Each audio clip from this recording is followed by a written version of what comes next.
We've had phenomenal responses to the ex-police that we've had on the podcast. The John Wedger interview's got hundreds of thousands of views. Neil Wood's just gone up, already getting a great response. And I've got here today Maggie Oliver, who I saw in the news headlines. John Wedger recommended her. I read Maggie's book over the summer. Maggie Oliver, Fighting for Justice, Survivors. And it just brought tears to my eyes, not only because of her career journey where she was trying to do the right thing and just got pummeled by the bureaucracy, but also her personal story in it, what happens with her family and her husband. I'm not going to spoil the plot, but absolutely heartbreaking. And I'm just, I feel the emotion now building up from reading about you, and you're just here with us today. I'd also like to say that this book, Survivors, is available worldwide on Amazon. The link is in the description box below this video, as is a link to the foundation that Maggie is running. Very important work. We're going to get into that in the interview. And if you are looking for a public speaker, Maggie is available. If you go to her website, there is a contact page there, and that is how you can get a hold of her. So... A paid public speaker, by the way. Everything I do is free. Good grief. So you made news headlines because you blew the whistle on the Rochdale grooming gang. Now, most of my viewers are in America, so they probably don't even know what that means. Could you just explain what that even means? Who were the Rochdale grooming gang? Oof, where do I start? Probably read my book first and then listen afterwards. But obviously, grooming is a word that has become fashionable in a way. But really what it is gangs of men who rape children, and very young children. The youngest I've dealt with personally was aged 11. But 11 to 14, 15 is the normal pattern. And gangs is quite right. It suggests very sophisticated networks of men, who link up, come together, work together in order to use and exploit children. And until actually, and I joined the police in 1997, and until 2004 and 5, I didn't even know that these grooming gangs existed. It just wasn't spoken about. It wasn't in the press. As a police officer, I'd been in the police nearly 10 years when I was first asked to join a job, which Operation Augusta. And it was like a bomb going off in my head, because I became very quickly aware that this had been known by the authorities for probably 10 years when I found out about it. But they kept the lid on it. Okay, before we get to that then, because we're going to do your life story chronologically, what was your background and why did you choose to join the police? Now that's the question, because I'm just an ordinary woman. I met my husband when I was 20. I had 4 children, loved being a mum, and I was a stay-at-home mum for many years, doing, bits of part-time work, worked in a home for severely handicapped kids part-time, and became chair of governors, and my life revolved around my family. I really loved my husband. We had a really great marriage. Obviously we had ups and downs, but I'm the kind of person that I'm always busy, That's why I had 4 kids, I guess. They kept me busy. But, I've kind of had lots of different chapters in my life, and being at home with the kids was one. But it got to the point where my youngest, Matt, he was going to be going to nursery. So I went back and did a full-time degree at university because I was going to teach. And then in my final year, I thought, Sean, you know what, if I don't get in is one thing, what am I going to do? But also I've had a lifetime, really 15 years of being with kids. Do I really want to spend the rest of my life just with other people's kids? And so I applied to the police, but nobody would have ever thought of me as a police officer, more of a social worker, but I wanted to go into child protection. And it was a challenge, and I applied, and to my shock, I got in. And even more shocked when I was posted to Moss Side. So before we get to there then, did they just like say, all right, you're in? Or did you have to do some training and go through all kinds of things? It was a bloody mission. Let me tell you, I got through easily the you like kind of do psychometric tests and observation and like English and all that. And then you have a physical, you have a medical, and you have an interview, but you have a physical. And I was 41 years old, and I was expected to do, as every other mature entrant, exactly what a 20-year-old would do. And I can't run. I could never run. And it became like a family mission to get me to run this bloody bleep test, up and down. And in fact, no, my husband was called Norman. No, I said, I can't do this. I'll never do it. Right. And it's in my book, and got the kids' little tape recorder out. I got a tape of the bleep test, and we're over on the field every night, like running between these two T-shirts, and the kids would say, go on, Mum. But you know what? I did it. I got to level 7, and I nearly died when I couldn't breathe, but then I could score the points to pass the physical, and I got in. And so all the other cadets are young people? Mostly. You get quite a few of older guys who have been in the services, ex-forces, and they come out at like 38, and they think, right, uniform service, that they're physically fit, they're disciplined, and they quite often join the police. But you don't get many women like me. Yeah, that's different to a mother who's had 4 kids, and it's like having some physical exercise like that. You used to. You run after the kids, but that's about it, isn't it? I kind of was like a fish out of water, if I'm honest.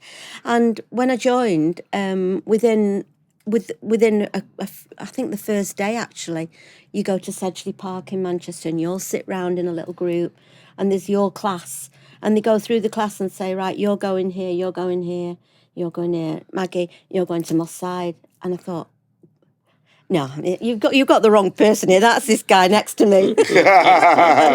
Because anybody who doesn't know, in those days, in the 90s, Moss Side was just known for gangs. It was called Gunchester, and gangs and drugs and murders. And I thought, I've never, to be honest, when I drove through Moss Side, I would fasten my windows up and lock my doors and think, bloody hell.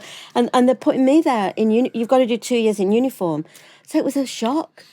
But you know what? It was actually an inspired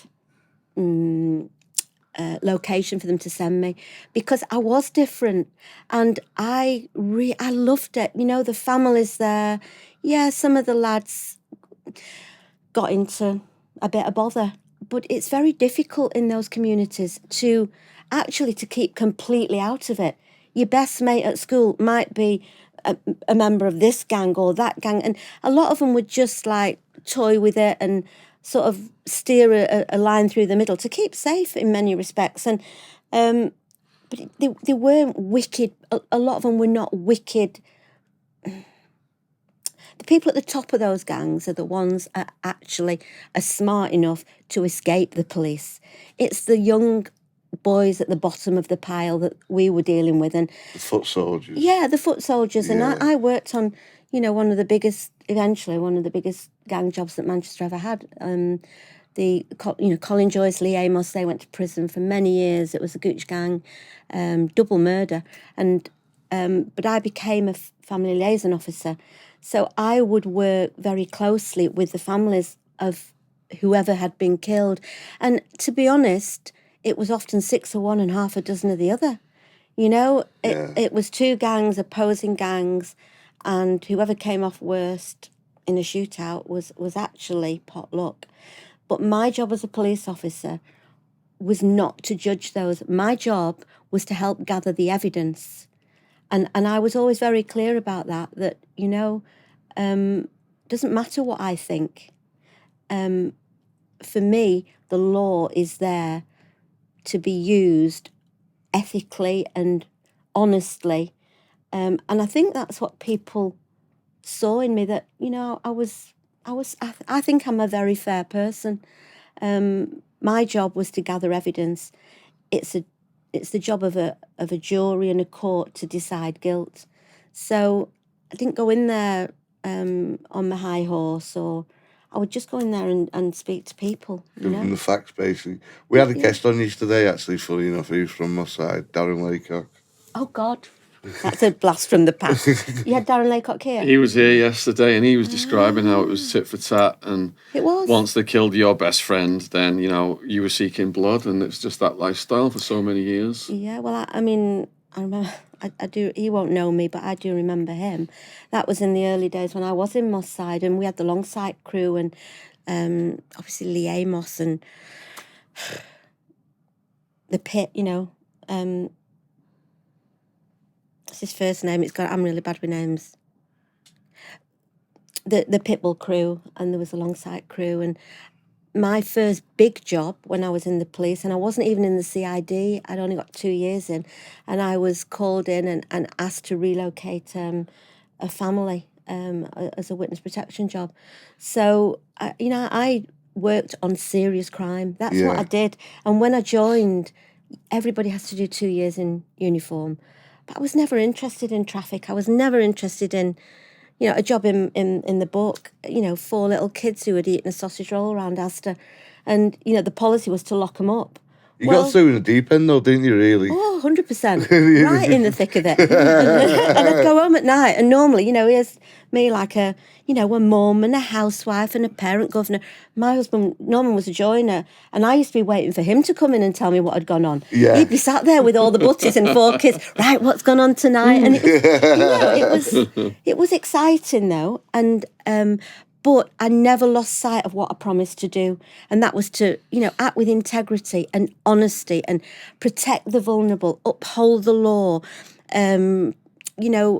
look after people's human rights. They're the values that I believed a police officer is duty bound to uphold, and I've never changed that. I think because I was a bit long in the tooth, I was quite set in my ways.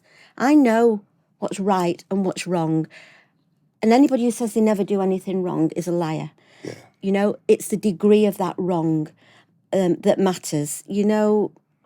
Most people in this country are generally law-abiding people. We police by consent. We're not a police state. I always say we're a police service. It's only very rarely you need to be a police force. And that's the way it should be for me. So I've never lost those values, and naively, I believed that that's what a police officer was meant to do. Well, that's what strikes me about reading your book. You're just this genuine soul struggling against this bureaucracy. I'm just curious, going back to one of the things you said there then, you said you were working on witness protection. Yeah. So how does that work in this country? Well, the job I worked on was, it was a lad called Paul Day, and he was a member of a big gang, and there'd been a kidnapping and a chase and lots of things. But one of the absolute key witness, the eyewitness, was a young lad who lived in a big house with extended family. He was from a Pakistani background, actually. And GMP have a big witness protection department, but they would only take on board the actual key witness and a couple of his relatives. But in the house where he lived was an extended family. So I was brought in. I'd only got 2 years in the job, and said, look, we've got this. I knew about the job. We've got this job. We have part of the family that the force are going to relocate and give new identities, but we've got another part of the family, and we wonder whether you could do it. This was the superintendent, a guy called Andy Holt, who actually I've only got good things to say about. And I thought, again, well, I've no training. I'm still in uniform. I'm not even in CID. But the fact that he trusted me to do that, I said, well, I've got 4 kids of my own. I've lived my life. I've been around the block a bit. Well, I'll do it. And all I did was treat them as though they were my family, find them a new home, find them a new schools, doctors, treated them as people. And it was a very successful job. And I loved it. That was, I don't know if it was the first or the second time I'd worked on a major incident. And I knew that that's what I wanted to do. I had a couple of stints in child protection. Once within my probation, because I actually was going to leave the job for various reasons, but I was bullied quite a lot, I felt, in my probation. I was seen as, by one particular supervisor or two, a middle-aged woman, a bit of a do-gooder, what you doing in the job? And they really did their best to make me walk away. It's very hard to fight for yourself. What did they actually do to put that pressure on you? They just isolated me. I was treated very differently. For instance, my second tutor, who's meant to guide you and mentor you, was a great guy, but he was ex-forces and he was proper gung-ho, didn't want to be saddled with a probationer. He made that absolutely clear. He wasn't even a tutor, but he was given to me, and it made me different from other probationers. I wasn't getting the support. I was being criticised rather than constructively helped. And really, these two people were trying to squeeze me out of the job. And it came to a head when my daughter got 2 detached retinas and was in hospital, admitted as an emergency. They turned up at my house basically trying to make out that I shouldn't be off work. And I only had 5 days off, but that I shouldn't be off work. And I went back to work, and they did an assessment on the day I went back, completely critical of everything. I thought, that's it. I can't deal with this.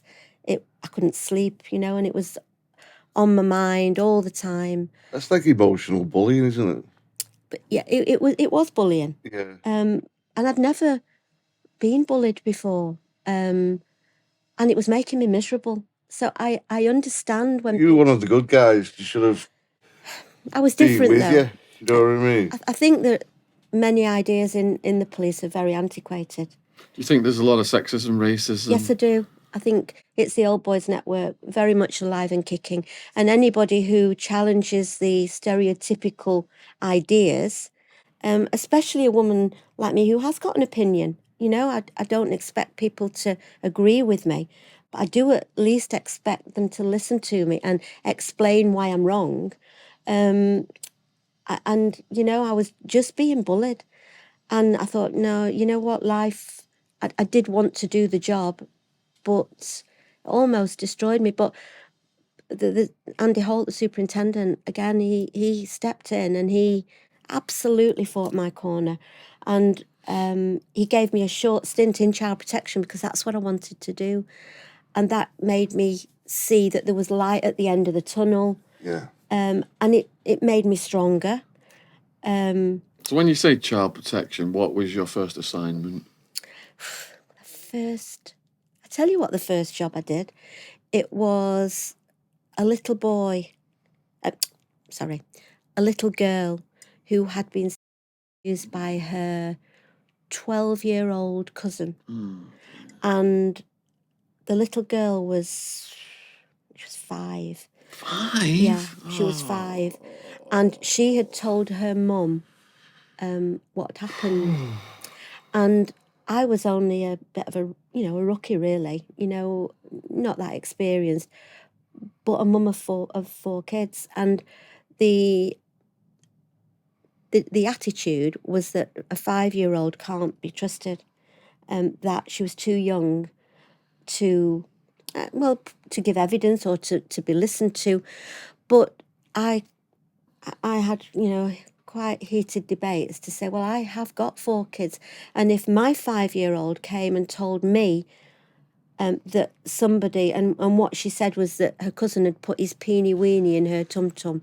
That's what she said. And she told her mum. I said, if my 5-year-old told me that, I would want something doing about that. Yeah, of course. I would want to give her an opportunity to talk about it. And you can't decide here where that might lead. And to his credit, my sergeant said, okay, well, have a go. And I brought the little girl in, and very low key, but in a room not quite as official as this, but like a living room with a couch and a little table and colouring crayons. And she had an appropriate adult to support her, and we were colouring and chatting, and she repeated what she'd said very clearly, and she drew a picture. Obviously I knew who the cousin was, and that opened a pathway to go and speak to him. But when I brought him in, he was only 12. Now, the age of criminal responsibility is 11. So he was over the age of criminal responsibility. But once I started to make inquiries, he suffered from sickle cell anemia, and he had also had damage to his frontal left lobe of his brain, which affects your inhibitions. He had no inhibitions. I went to the school, and the school were absolutely over the moon that I was there, because he had abused or inappropriately touched 5 other girls. Now, we couldn't prosecute him, but he needed help, and the girls in his school needed protecting from him. So it's a question of looking at the bigger picture, and he actually was sent to a special school. The little girl who had been abused was, given support and the help she needed. But I saw that as a really successful job, but it had been a battle, and pretty much every job was a battle. Normally you were fighting against social services who wanted to work with the family. And I realised that as a police officer, you weren't dealing with victims really. You might do the initial interview, but then all your work was in relation to the offender.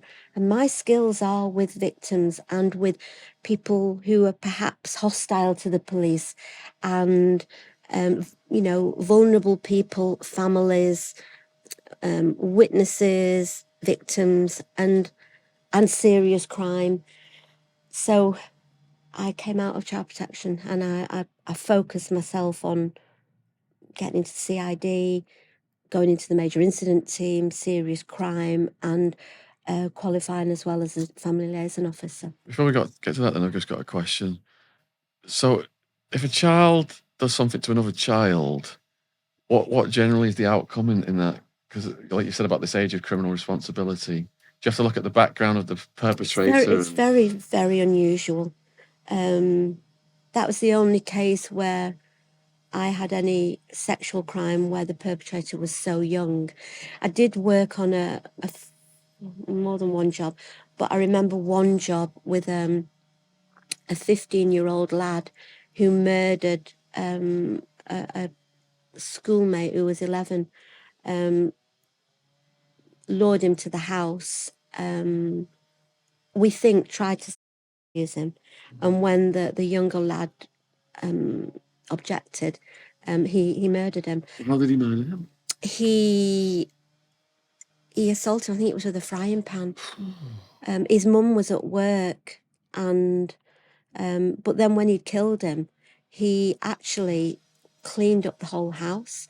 He put the little lad in a wheelie bin, and he wheeled him all the way down some back alleys and dumped him in a woods. They say no kids are evil, but what's going through the lad's mind? He was very damaged. He'd had a very disrupted childhood. He was actually quite a lonely lad, and on that case, I actually worked with the offender's family.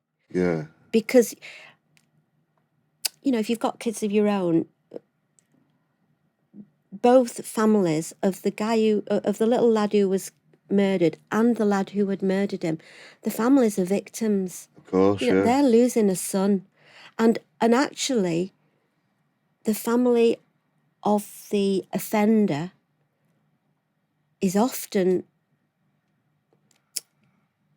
judged, and they're very lonely and they're very isolated. The family of the victim gets public support and public permission to grieve. So there's no winners, that everybody's a loser. And I think that helped me.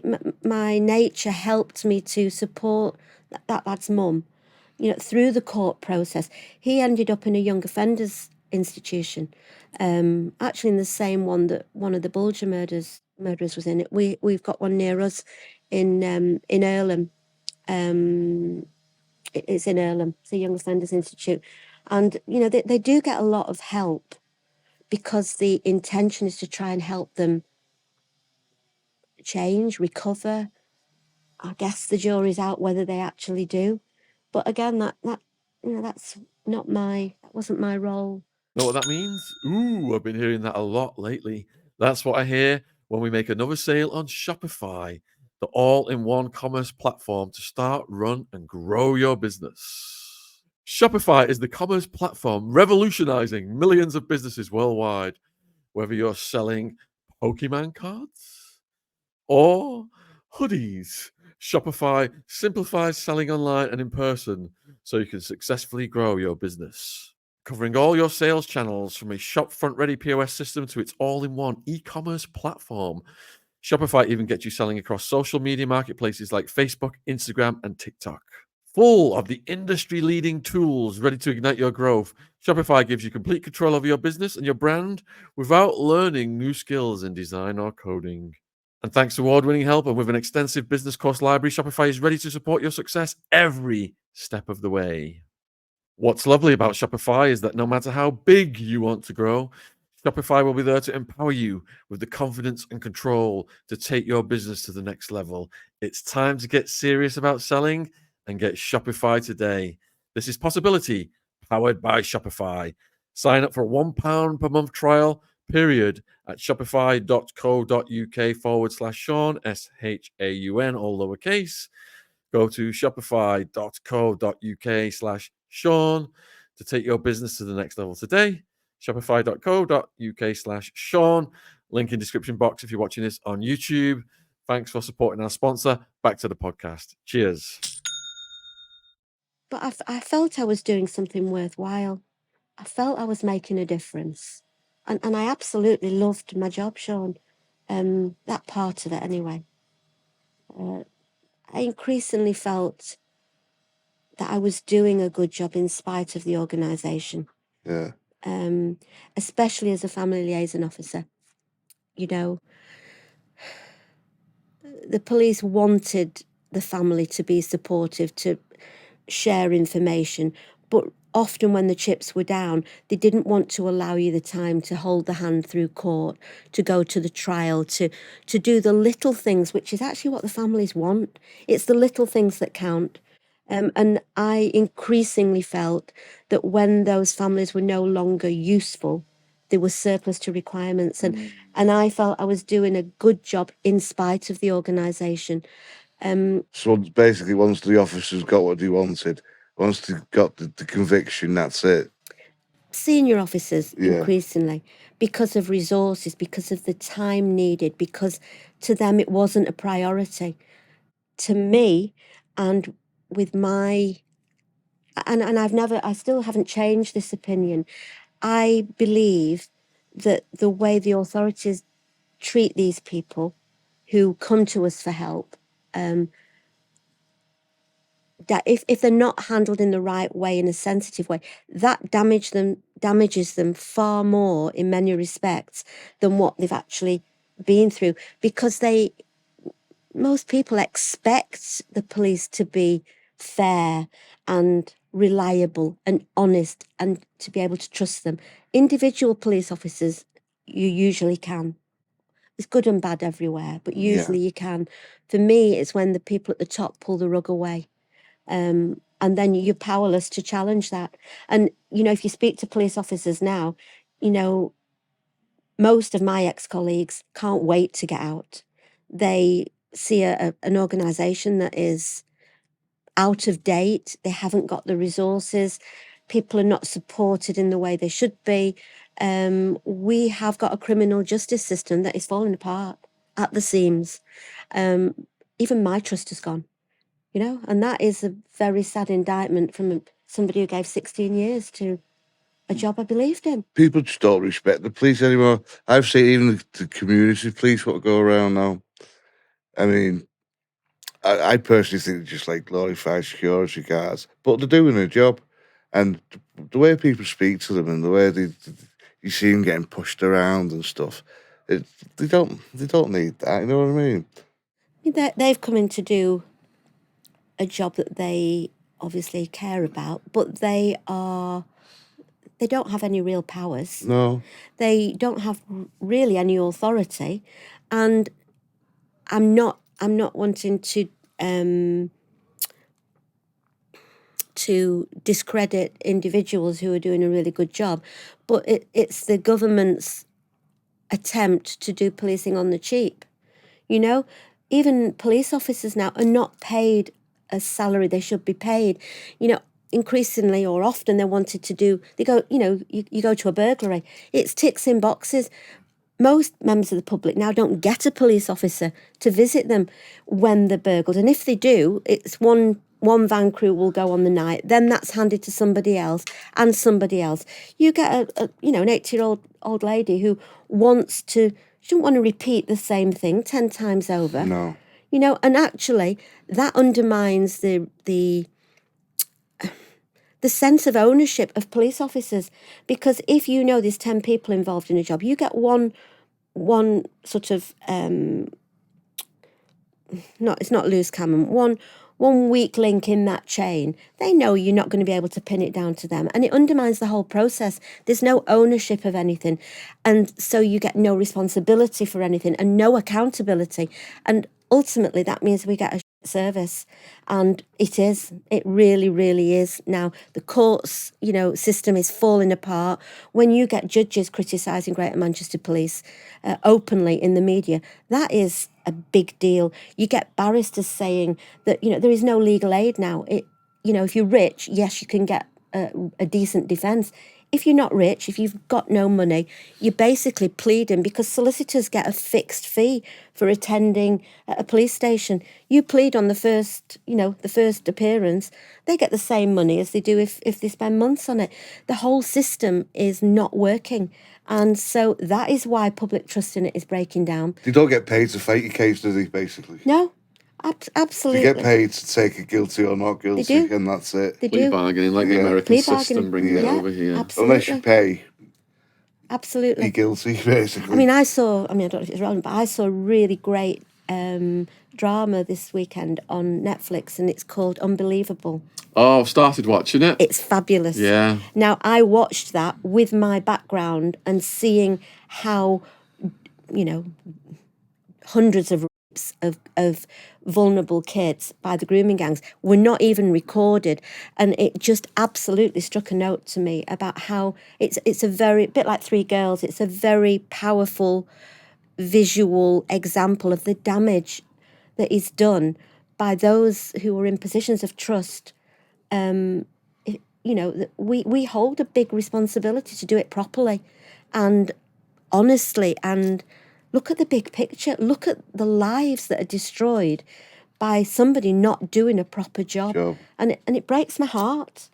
So before we get to the grooming gang stuff, then Sorry, I do go on a bit. No, you're fine. No. With this podcast, we like the guests to talk. It makes our job easier. Yeah. What do you want me to talk about? Naked kids, murders. It's all. We're going to get to all of it, hopefully. So you said you started out in Manchester, Moss Side, then you went over to Child Protection. Are you still in the Manchester region before you go over to Rochdale? Yeah, Rochdale. I never worked in Rochdale. Okay. Rochdale is an area that is covered within Greater Manchester Police. Right.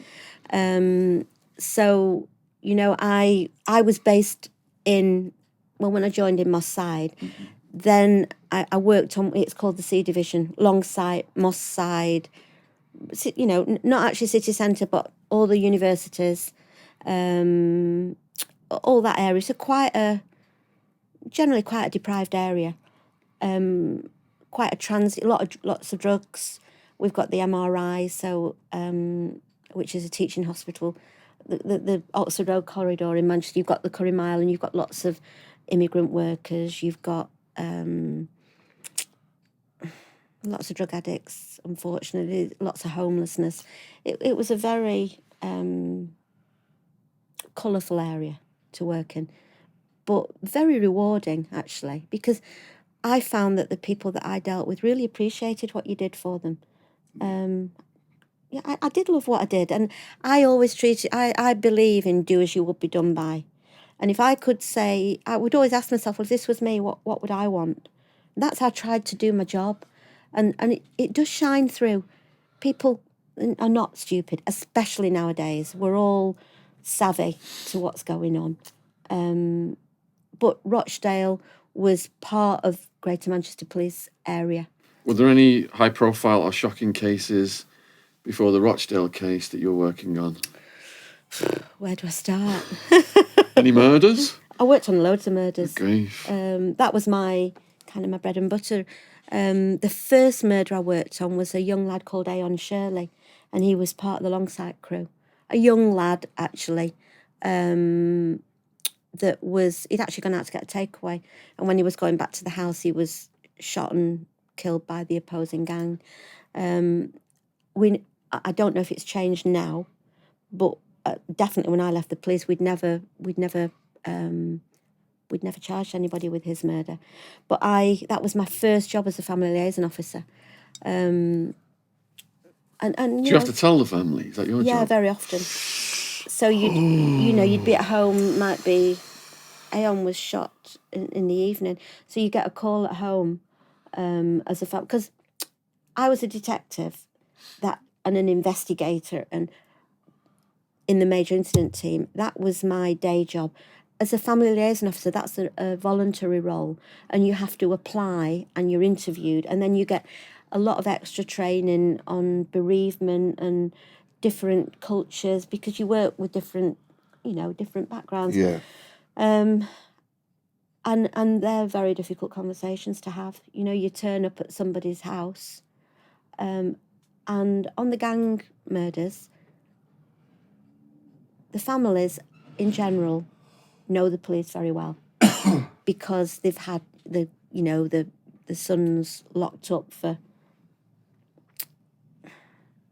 petty crime, really, and it tends to escalate. Usually dealing or running around all the alleyways in Moss Side on the bikes. And they probably know the murderer as well, don't they? Well, you see, as an FLO, family liaison officer, as an FLO, your job is to become trusted by the family. That is your role. So your first job is to tell them that the son, I'll say son because it usually is, that the son has been murdered. And obviously, as a mum, it breaks my heart. I mean, my son lost his daughter. I've lost my little granddaughter before she was 3.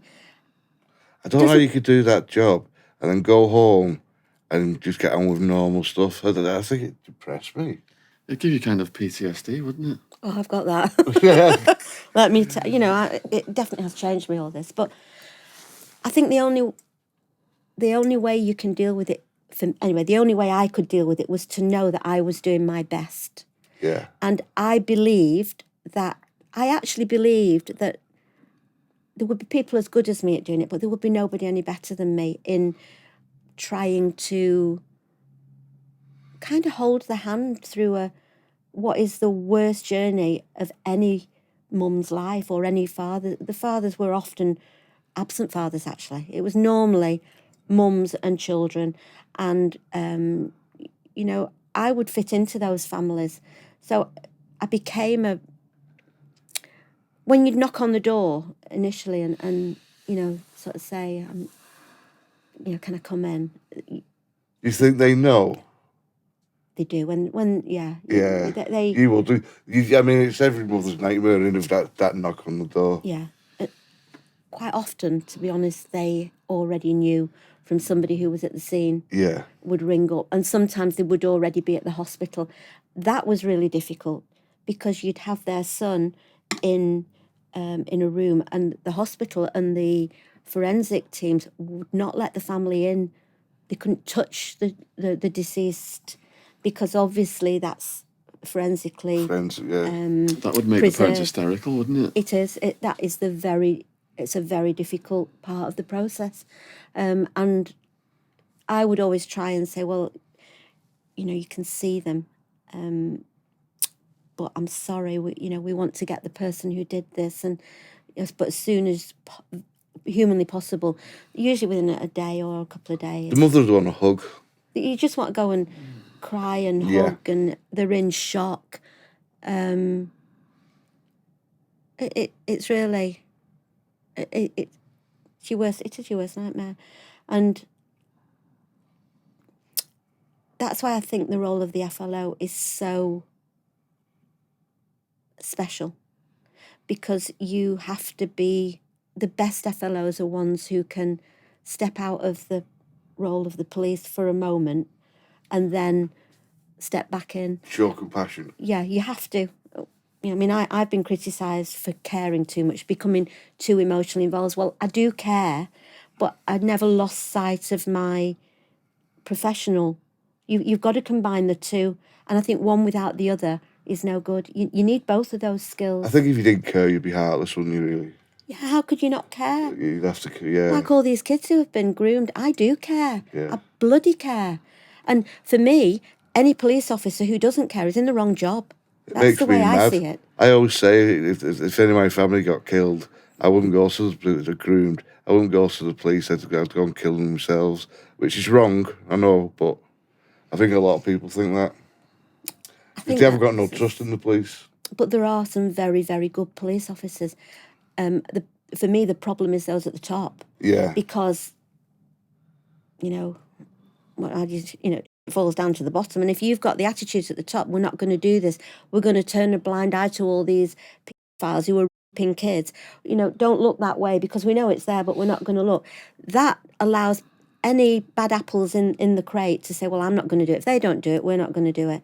You've got to send the message out loud and clear from the top that we are going to do this. We are not going to turn a blind eye. They've got to retire eventually, though, haven't they? They've got to be young blood at the top eventually. But they're not accountable, and that is a big part of my battle. Chief Constable, when I was trying to highlight naively what was not being done with the grooming gangs, I trusted Peter Farr, who was the Chief Constable. I'd seen the brief magazines where he was writing. I couldn't print it in my book. I wanted to, but the legals wouldn't let me. We had an internal force magazine that said, he wrote this massive article, do the right thing. This was when all this was sort of going through my head about what wasn't going on. Listen to people. If something's not right, challenge it. And, well, when I went to see him, no, I tell a lie. When I tried to go and see him, he's never met me to this day. He tried to sort of bat me off and turn a blind eye. And he knew what was going on. I told him, many other people, he retired with an enormous pension. He walked out the door, he's home and free. And I'm using him as an example. That's every Chief Constable. That is every senior police officer. We were talking about the Noonans, the decision not to go in when he took a young 11-year-old boy into a house, drew the curtains when he was under surveillance. Well, you know what? He should be held accountable for that. The person at the top should be sacked for that. Yeah, they should. But it's such a massive... It's everywhere, isn't it? Because I'm an associate member of Law Enforcement Against Prohibition. I don't know if you've heard against them. No, I haven't. Neil Wood's the undercover cop that we interviewed. He heads the LEAP faction in the UK, actually. And they're mostly police and prosecutors and judges. And I've watched their videos on YouTube, and they say, look, we joined the police to arrest the bad guys, the murderers. I was assigned to infiltrate a student group, get them smoking and arrest them all at the end of the month. This was at the peak of the war on drugs in America, when there was almost 1 million arrests a year for possession. And they're like, this is not what we signed up for. No. So Neil Woods, he's a cop in this country, and the reason he quit was he thinks that the war on drugs, he wanted to get the bad guys, the traffickers, and he was assigned to go undercover with the low-level users, and he heard the sad stories. And he said it was mostly the low-level users getting arrested. Yes. All the senior police cared about was arrests. Yeah. And it got to the tipping point with him, whereby he was assigned an undercover partner, and he had a bad feeling about the guy, and he didn't go out with him. 2 years later, that potential undercover partner got arrested, the drug gangs had paid him to go and get hired by the police. So Neil's thing is that there is the illegal black market in drugs gets bigger every single year. Absolutely. And that has completely decimated the purpose of the police because I agree. Robert Peel said, the police is take person A out of society that's harming person B. But if you're arresting mostly low-level users, who are they harming themselves? It's perhaps. I think my opinion is that we need absolutely massive changes in the country. We need radical change. We have lost the drug war. Prohibition does not work. We have alcohol. As a police officer, I saw far more violence and bad things connected to alcohol than I ever did with. I don't take drugs. I'm not interested, but I like a drink. Cigarettes kill people. The money that is thrown at addicts, and they are addicts, most of them. Women working in young women in prostitution. A lot of the time, it's to feed a drug habit. Many of the homeless that we've got, Manchester is riddled with homelessness. They are sad people who are addicts. The reality is that when they get to prison, drugs are far more freely available, as you probably know, than they are outside. So it's a waste of money. And at the same time, we have a criminal justice system that is creaking at the seams. We have hospitals that we can't afford enough nurses. We have everything crumbling around us. Read The Secret Barrister. That is fantastic because he's and if we redirected all that money that's being wasted into cure and help and helping addicts come off the drugs. But they're privatising it like the American model. Let's just make money off the commoditisation of prisons. It's a big cattle market, isn't it? Commodities, yeah. We need radical changes, and we ain't going to get it in this country because you only have to look at the fiasco with Brexit. It's not about what the people want. That is about politicians, in my opinion, looking for their pension at the end of the road. They're looking when we get flirted from Westminster, we'll go over to the EU. Nobody will know what we're doing. But actually, the whatever you think, the referendum said we leave. But the last few years have been all about people trying to. It's just talk. Talking. It's just so I don't think no we're action, going to have just changes. So going back to the murders then that you were on, the high-profile cases, what other ones were you assigned to? I worked on. There was the biggest case that I worked on. It was called Operation Viola, and it was a young lad called UK Chin and Tyrone Gilbert. I was originally the FLO for UK Chin, and I was part of the team investigating that murder.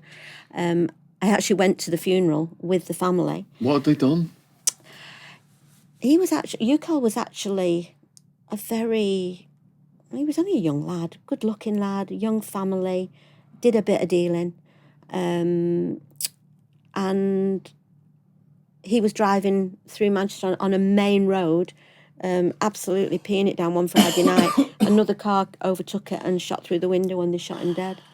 So it could have shot anybody, any member of the public. And now I was the FLO on that from day one. I went to the funeral and I went to the wake. I just left the wake, and about half an hour later, there was a car pulled up at the end of the close where the family lived, and there was a drive-by shooting into the close. They shot and killed another lad at the funeral, Tyrone Gilbert. But there were kids and families and everything in that at the funeral. At Darren Laycock's funeral, at his mother's funeral. His mother's funeral, there was this incident there. Yeah, I remember that. I do remember that. That's so disrespectful, that. Well, they've got no respect for people who are just, burying the sun, for God's sake. So I worked on that job for 2 years, and we ended up with Colin Joyce was charged and convicted for, I think he went down for 39 years. Liaison got 38 years. They still inside then? Yeah. Oh, God. And GMP did a big campaign showing how they would age, because they won't be eligible for parole. We had Narada Williams and Ricardo Williams, and I've forgotten all the names. But there was about 11, I think. And I worked on that all the way through. we had a 6-month trial actually here in Liverpool. So every day I would take 2 families all the way to Liverpool, and we'd sit in the trial, and it was heartbreaking, really. But actually a very... And actually Colin Joyce and Liaison were at the top of the Gooch gang. Probably there's people above them, but they were, after they were put away, the gangs kind of went into a bit of a lull because it had left a vacuum. I don't think we've gone back to those days, actually. But that's because GMP put resources into fighting gun crime. I wish they'd put the same resources into fighting child abuse, because they haven't, you know. Hope you're enjoying the podcast. As a word from my sponsor, NordVPN. As many of you know, I am inundated with links from hackers and cyber bandits trying to steal my channel. I've lost it twice, actually. But now with NordVPN, with just one click, I am safe. There are so many attacks out there that Nord protects you from, half of which I've never even heard of before. You got the man in the middle attack. You're at a cafe. You think you're using the free Wi-Fi. Boom! They steal your sensitive data. You've got phishing. You've got password attacks. You've got DDoS. Yes, I got one of them. They tried to shut down my live stream. We've got malware. We've got malvertising. We've got ransomware. And also, if you want to watch something overseas, my documentary of Sammy the Bull is coming out in January. In America, guess where my VPN will be set at? There's nothing worse than a VPN that slows you down, but NordVPN is the fastest VPN out there. You can get an exclusive NordVPN deal plus 4 months extra here at my link /nordvpn.com/Atwood, ATT Wood. It's risk-free with Nord's 30-day money-back guarantee. Link is in the description box if you watch it on YouTube. Again, it's /nordvpn.com/Atwood, ATT Wood. Cheers. There should be more in child abuse. The gun crime, they're adults, aren't they? The child doesn't have a say. You know what I mean? That's kind of my take on it, you know. Yeah. Having shootings in the street is never good, is it? No, it's not good, but there are adults, and but for me, if they kill one another, they kill one another. But a child doesn't have that choice. And that's why I've never been able to let go of this, because that is the first duty of a police officer, to protect the vulnerable. And these kids who are being abused very often don't have people protecting them. No. That's why they're vulnerable to start with. And that doesn't make the families bad families. It just means that lots of them are struggling with other issues. And the gangs can identify very clearly the most vulnerable kids, and they're the ones they target. And that is when the police and the social services, who are the protective agencies, should step up and protect. And it is not that they didn't know what was going on. Even in the mid-90s, Anne Cryer, she was the MP for Keighley, and she had parents coming to her surgery saying, my daughter's being groomed. Well, grooming, we didn't use grooming then, is being used by these gangs, but and nothing's being done about it. She was going to Parliament and saying, what is being done? MPs of all political persuasions just turned a blind eye and said they were not going to investigate these crimes. So you end up with vigilante groups springing up, because the parents and the community know what's going on. But you mentioned, Sean, about crime reporting, and what was happening over these years was the government was funding police forces based on performance indicators. So PIs were all geared towards acquisitive crime. So a burglary, a theft from a motor vehicle, a robbery. If you solved a robbery, your division would get a tick in a box. If you potted a motorist who was parking on a zebra crossing, you'd get a tick in a box. You get a child of 11 who's being on a daily basis by a gang of people. They don't get a tick in a box because it's not an acquisitive crime. So let's turn a blind eye. Let's not waste resources on something that we're not going to get any brownie points for. We're not going to get, They've made life into like a multiple choice, haven't they, in a way, you know what I mean? It's about priorities. A, B or C. Well, they have, but it's about priorities. And if you get burgled, it isn't nice, but you do recover from it, unless it's a particularly extreme burglary, or you get your radio stolen out the car. Yeah, it's annoying. You claim on your insurance and you get it, and pretty much that's what they do now. But if you're a kid who is, groomed and then they've got no defence, and then those meant to protect you turn a blind eye, and you see the man who has destroyed your life, really, walking around the streets of Rochdale, say, or Telford, or Rotherham, or Oxford, or Huddersfield, all these towns and cities where these trials were where this abuse was ignored, those kids are damaged for life. And after here, I'm going to Rochdale. I'm taking some of the girls from Rochdale today and tomorrow to do their psychological assessments, and I'm still very heavily involved. It hasn't stopped. How did you get onto the Rochdale case then? What happened was I'd seen a previous grooming trial, Operation Augusta, and that's all covered in my book. But for people who are watching this video might not have read your book, what was Operation Augusta? What happened was a young girl died in Rochdale. Strangely enough, she died in Rochdale. She had been used and groomed by mainly Pakistani men. One Pakistani man had given her a drugs overdose and she died. So at the same time as this, there's a program on TV here that's called Dispatches, and they were doing a program called Edge of the City. And in the process of filming that documentary, they discovered that young girls in South Yorkshire were being groomed, approached, and they were going through a whole series of children that were all connected on a friendship group, but it was a bit like a conveyor belt, one in, one out, one in, one out, and they were being by, many, many men. Numbers passed around, and this young girl was called Victoria Agoglia. Victoria died just as dispatches had been made, and they prevented that program from being aired.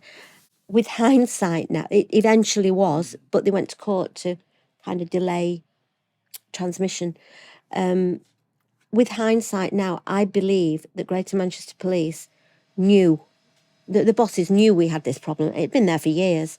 And they thought, right, we've got a young girl who's died. We've got a program that's going to go out on telly.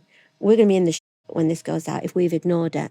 So they put together a very small team initially, 3 of us. They wanted action. I didn't see that then. Before the program comes out. Yeah. Say, look at us. Absolutely. When the program went out, there wasn't the public outcry they anticipated. But by that time, we had grown to, we had a DI, Mark Wildig, who was a great guy. We knew exactly what was going on.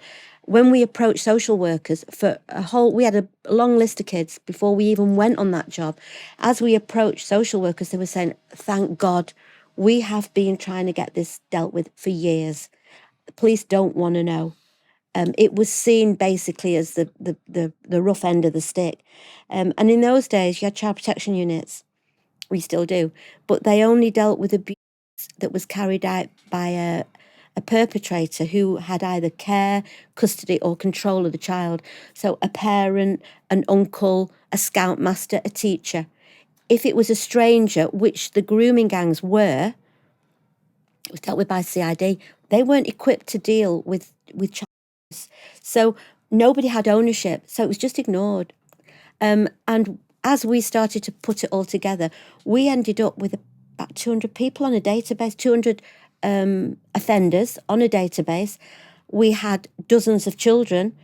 The social workers knew what was going on, but we weren't in full investigation mode. But myself and another officer, we wrote a report. We went to Greater Manchester Police Command Team and, explained what was going on. This was after many months, maybe a year. And it was accepted. And they resourced a full major incident team to investigate what was going on. At that same time, my husband was terminally ill with bowel cancer. Work actually had been an escape while he was undergoing like 2.5 years of chemotherapy. So it was, life at home was pretty rough, but I believed that we were going to make a difference. We were gonna put these men away. And I put my heart and soul, as did other officers on that. Mark Wildig did, and a couple of other officers. I believed we were gonna deal with this, you know. We were gonna send out a message loud and clear. We had all the social workers on board, we had professionals, we had all sorts.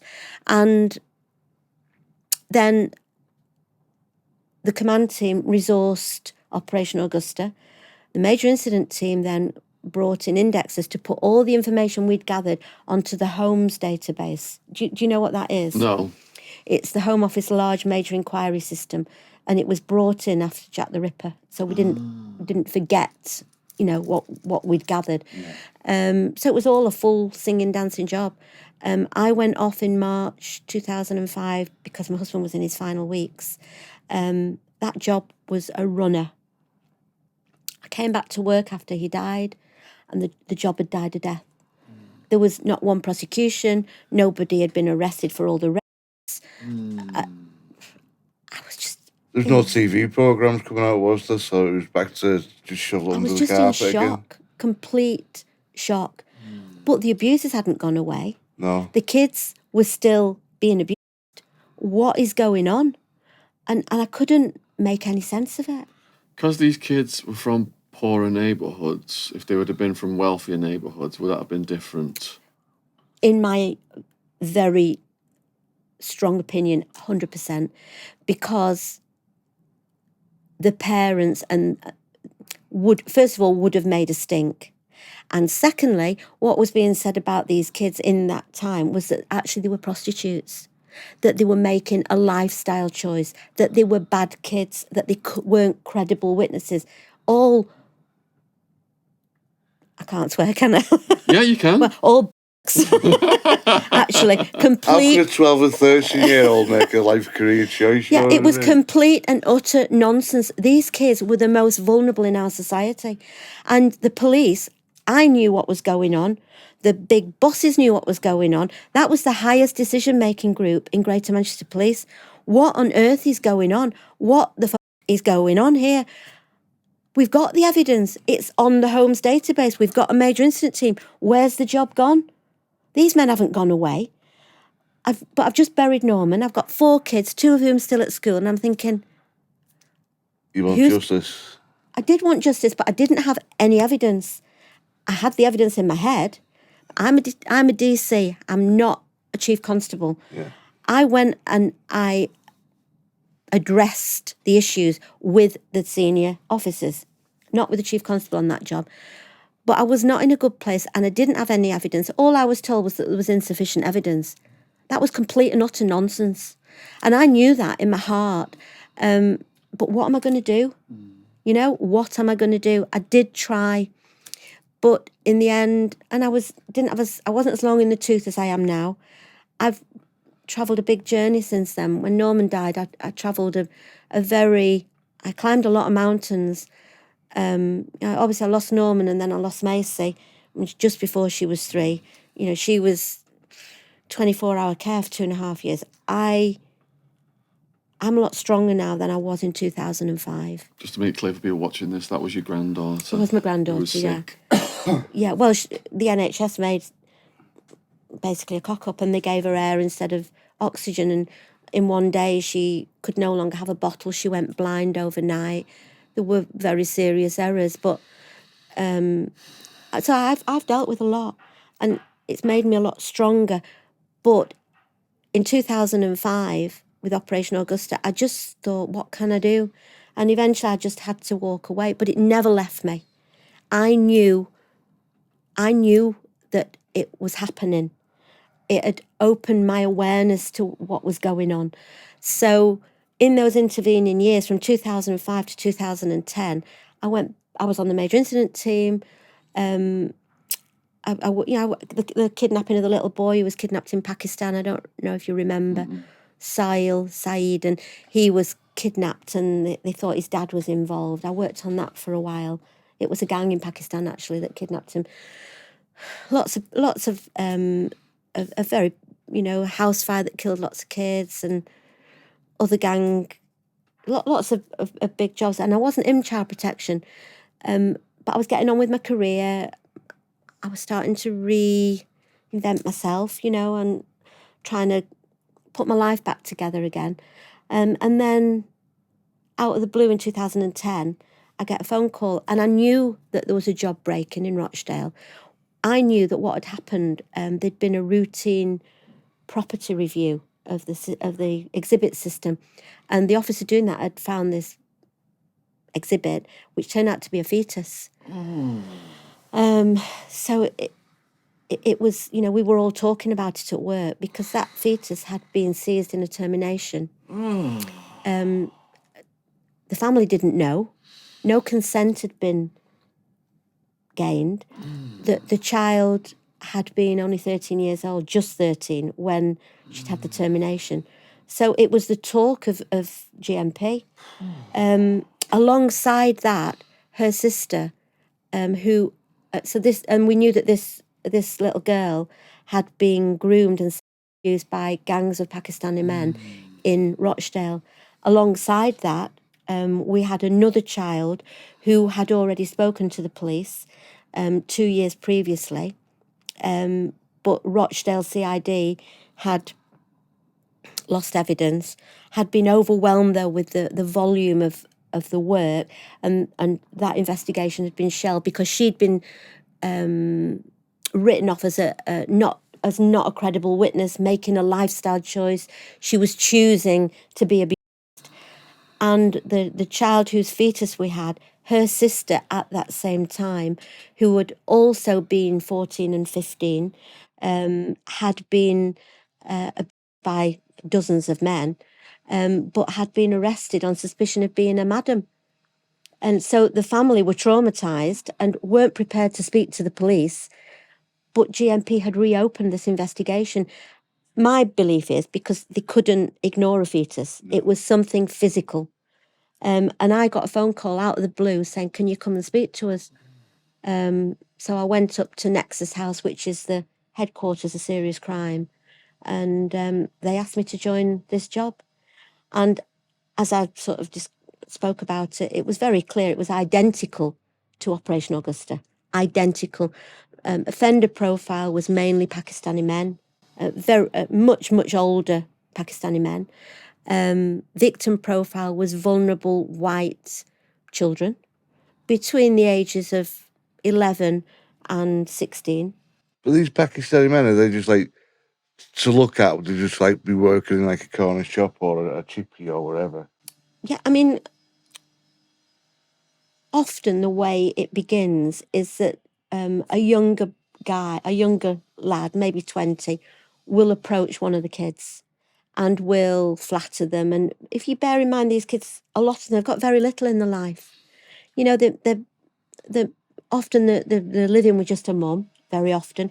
Buy them a phone and tell them how pretty they are. And well, these kids are often starved of attention. They don't have a lot of money. So somebody turning up and buying them a necklace and saying, you're beautiful, and here's a mobile phone, and come on, let's go up the moors in my flashy car, and let's go and visit my uncle who's in Rotherham, or let's, come and have a pizza come and have a kebab in the shop, or let's get a bottle of vodka. That's how it begins.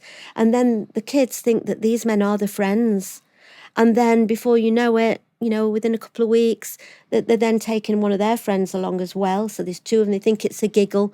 In the Operation Span, they were actually taking them into two kebab houses mainly, where there was like a bit of a dive of a room upstairs, and there'd be a TV, and they'd watch a bit of telly. Then it'd become porn, and then they'd get them absolutely pissed out the tree, and and then they'll rape them, and then they'll pass them on to other men who will rape them as well, or they'll take one kid. We had one house, which was used as pretty much a sex den, where they would take one child often to.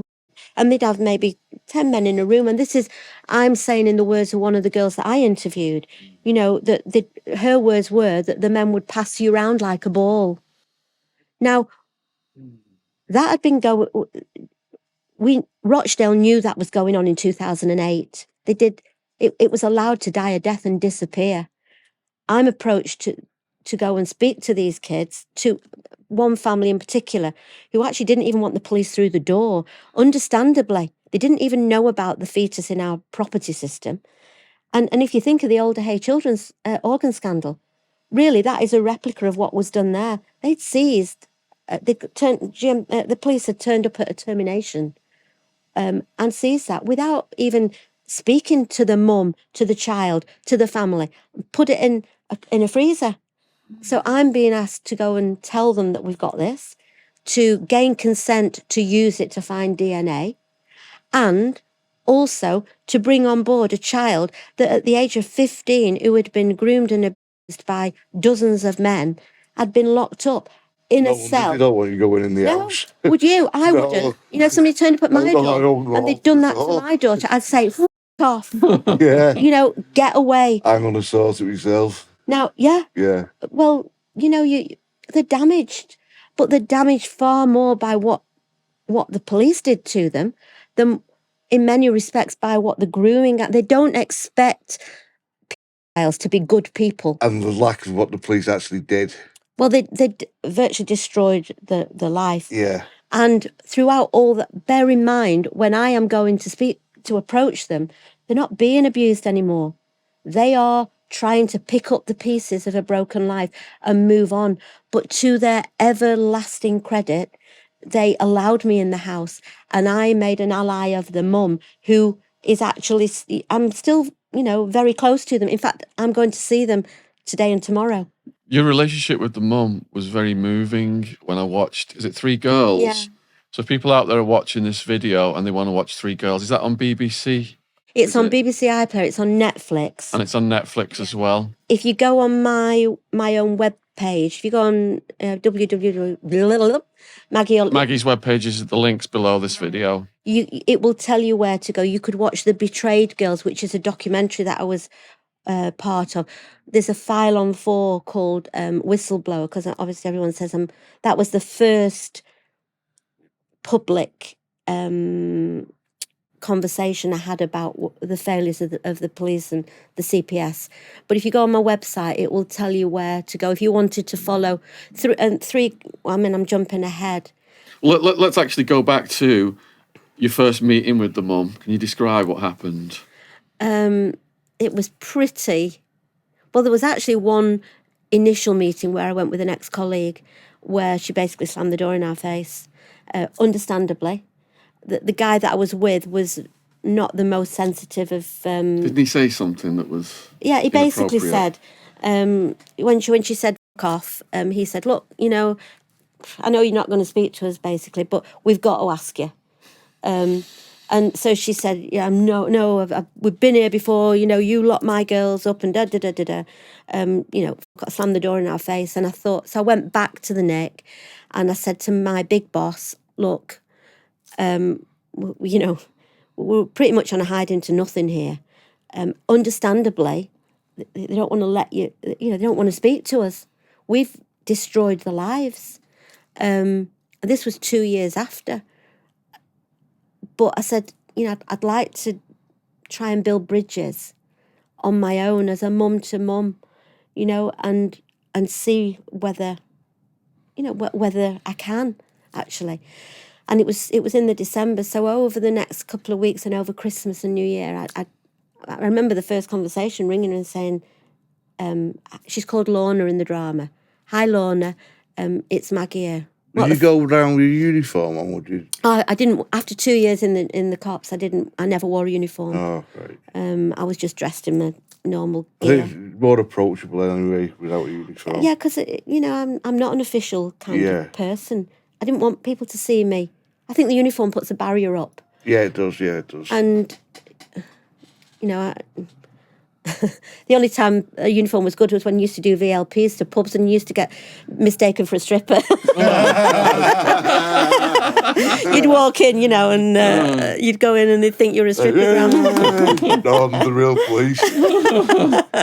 And the other time when it came in handy was when you'd go into a pub where there was a big bust up, with like pints flying and, a proper old like set to everybody punching the lights out. And I'd be the first one who'd go in very often because, and I'd go in and say, just like being a mum, really, listen, what is your mother going to say? If I have to go and knock on the door and say you're locked up, I said, so zip it. I said, all my mates are outside. So button it, sit down and get on and up. Sorry, miss. Really sorry, miss. Yeah, you're right. So in the documentary then, I was really rooting for you to make progress with Lorna. So you've gone in, you got rid of your partner, and how does she start responding to you then? I think, what I think the real key was? I think it was my Macy, my little granddaughter, because Macy was very poorly. And actually she died about 6 weeks after I'd met Lorna. And I talked about Macy and I talked about my own kids. And I said to her, look, I've got kids and I understand why you don't trust the police. I understand why you don't want to speak to me. But can you just give me a chance? And she allowed me in the door. And then I took her for a brew. And she had the weight of the world on her shoulders. She'd had 8 kids. One of her sons had actually been used in Knoll View, where Cyril Smith was one of the predators. So you spoke mother on mother? Yeah, we just were people. Yeah. I'm just a person. Just having a brew. Yeah, the police was my job. Yeah. But I'm a person first. And how can you not empathise with somebody like that? She's done nothing wrong. She'd had problems in her life. She'd lost her son. She had a nervous breakdown. In the past, she'd had a very violent ex-partner.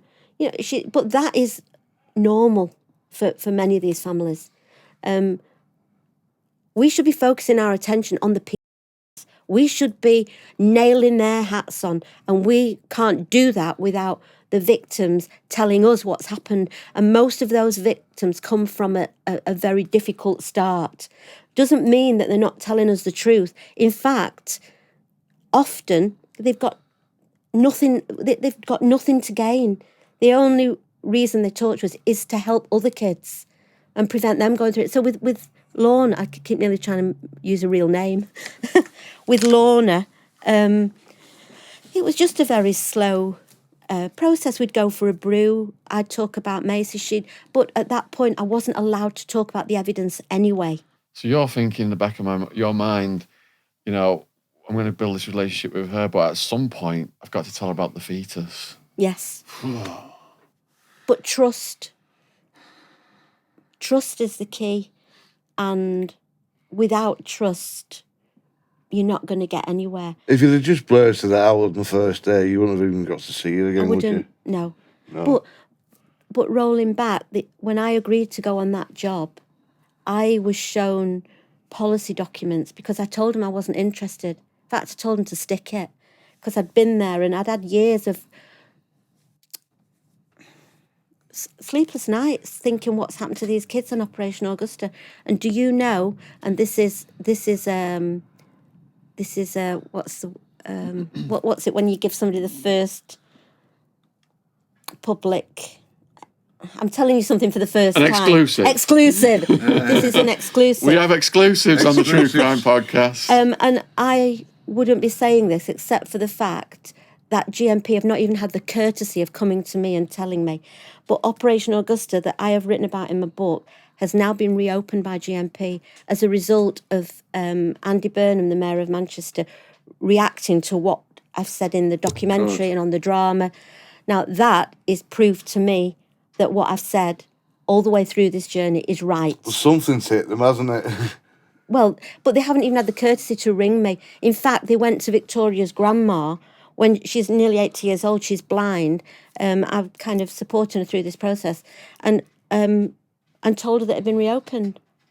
They've never come to me. They probably feel you've strong-armed them with the truth and some of them resent that. Of course they do, yeah, of course they do. But I don't really trust them anymore either, which is the big bosses, not my ex-colleagues. I forgot why I said that, but I've lost my thread. It's all right. We were talking about how in the back of your mind you've got to tell Lorna at some point about the fetus.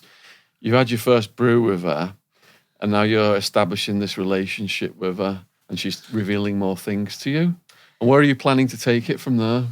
I think the reason I mentioned the police was because I was shown policy documents to say that if these kids and families told us what was happening, we would support them right through the process. There would not be a repeat of Operation Augusta.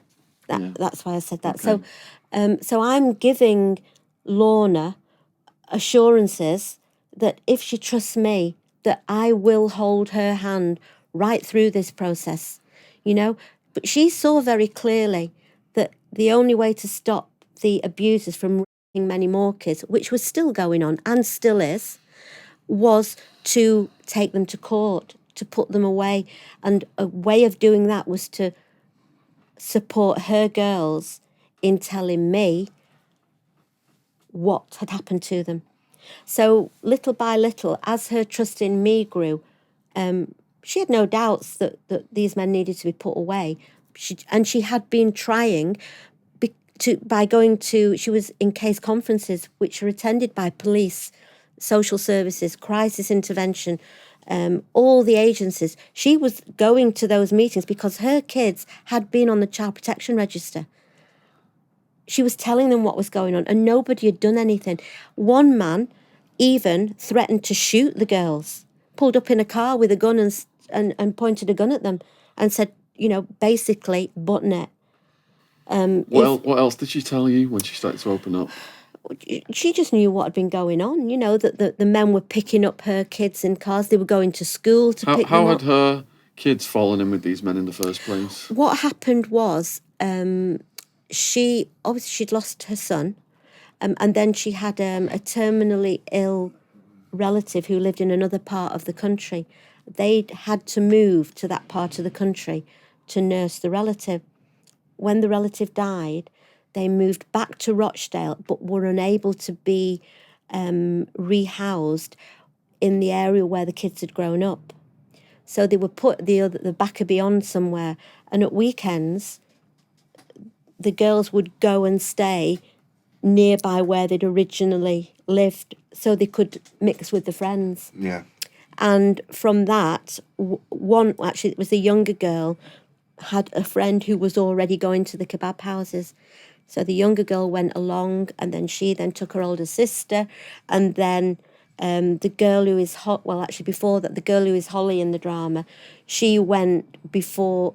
It was actually Ruby who went first, then it was Holly, then it was Amber, and it just becomes a regular occurrence, and it becomes normalised. But didn't one of the girls get paid for taking the girls there? That's what was said, and that is where it was actually that. I think it was that thing that ultimately made me resign from GMP, because it's really difficult to cover all this because there's so much. Sean. No, this is one of the parts I'm most fascinated in, because I've been doing a lot on the Epstein case on my YouTube channel, and the prosecutors are saying one of the complexities of the Epstein case is that, Madam Maxwell went out and got these girls, teenagers, underage girls, went to schools and colleges and got these girls, and some of the girls, after they were groomed into doing these, it was massages, but then they turned into sex acts with Epstein, they then went and recruited their classmates. So the complexity for the prosecutors was, we've got people who are victims and suspects, and they're doing the same thing. So how do you actually classify that? They're all kids, so they're still victims, aren't they? They're all kids, exactly. Yeah. You could have said about all these kids were being paid. Yeah. They were getting vodka, they were getting cigarettes, they were being given 20 quid or 30 quid. Kids. They were kids. I 100% dispute that Amber was any different from any of the other kids. And actually, she's been acknowledged as a victim by Rochdale Social Services. There was never any evidence that she was any different from the others. What really happened was that as this family came on board, what happened in relation specifically to Amber was she had been arrested 2 years previously by Rochdale CID as a 15-year-old child. She'd been put in a cell. She had been she told me of 24 men. There were many, many more than that. And in the course of her interviews, she named them, she described them. She went to Viper ID Parade, which was meant to be the first of many. She picked out, I think it was 8 out of 10 possible races. She pointed out all the locations. She produced a document that named all the men, that gave their phone numbers, where they lived, where they worked. That document became known as Document 29, and it was key to the whole of that investigation. What happened, though, she'd been arrested in 2008. So before I was given permission to speak to Amber, the top lawyer in the CPS, who was head of the complex case unit, scrutinised what had happened in 2008. The abuse was long finished. Nothing new had happened in 2 years. So we were looking at what we already knew. But because she'd been arrested, it meant that we might have to deal with Amber differently. So, as not a credible witness? No, not as this is very complicated, and I'll try and simplify it.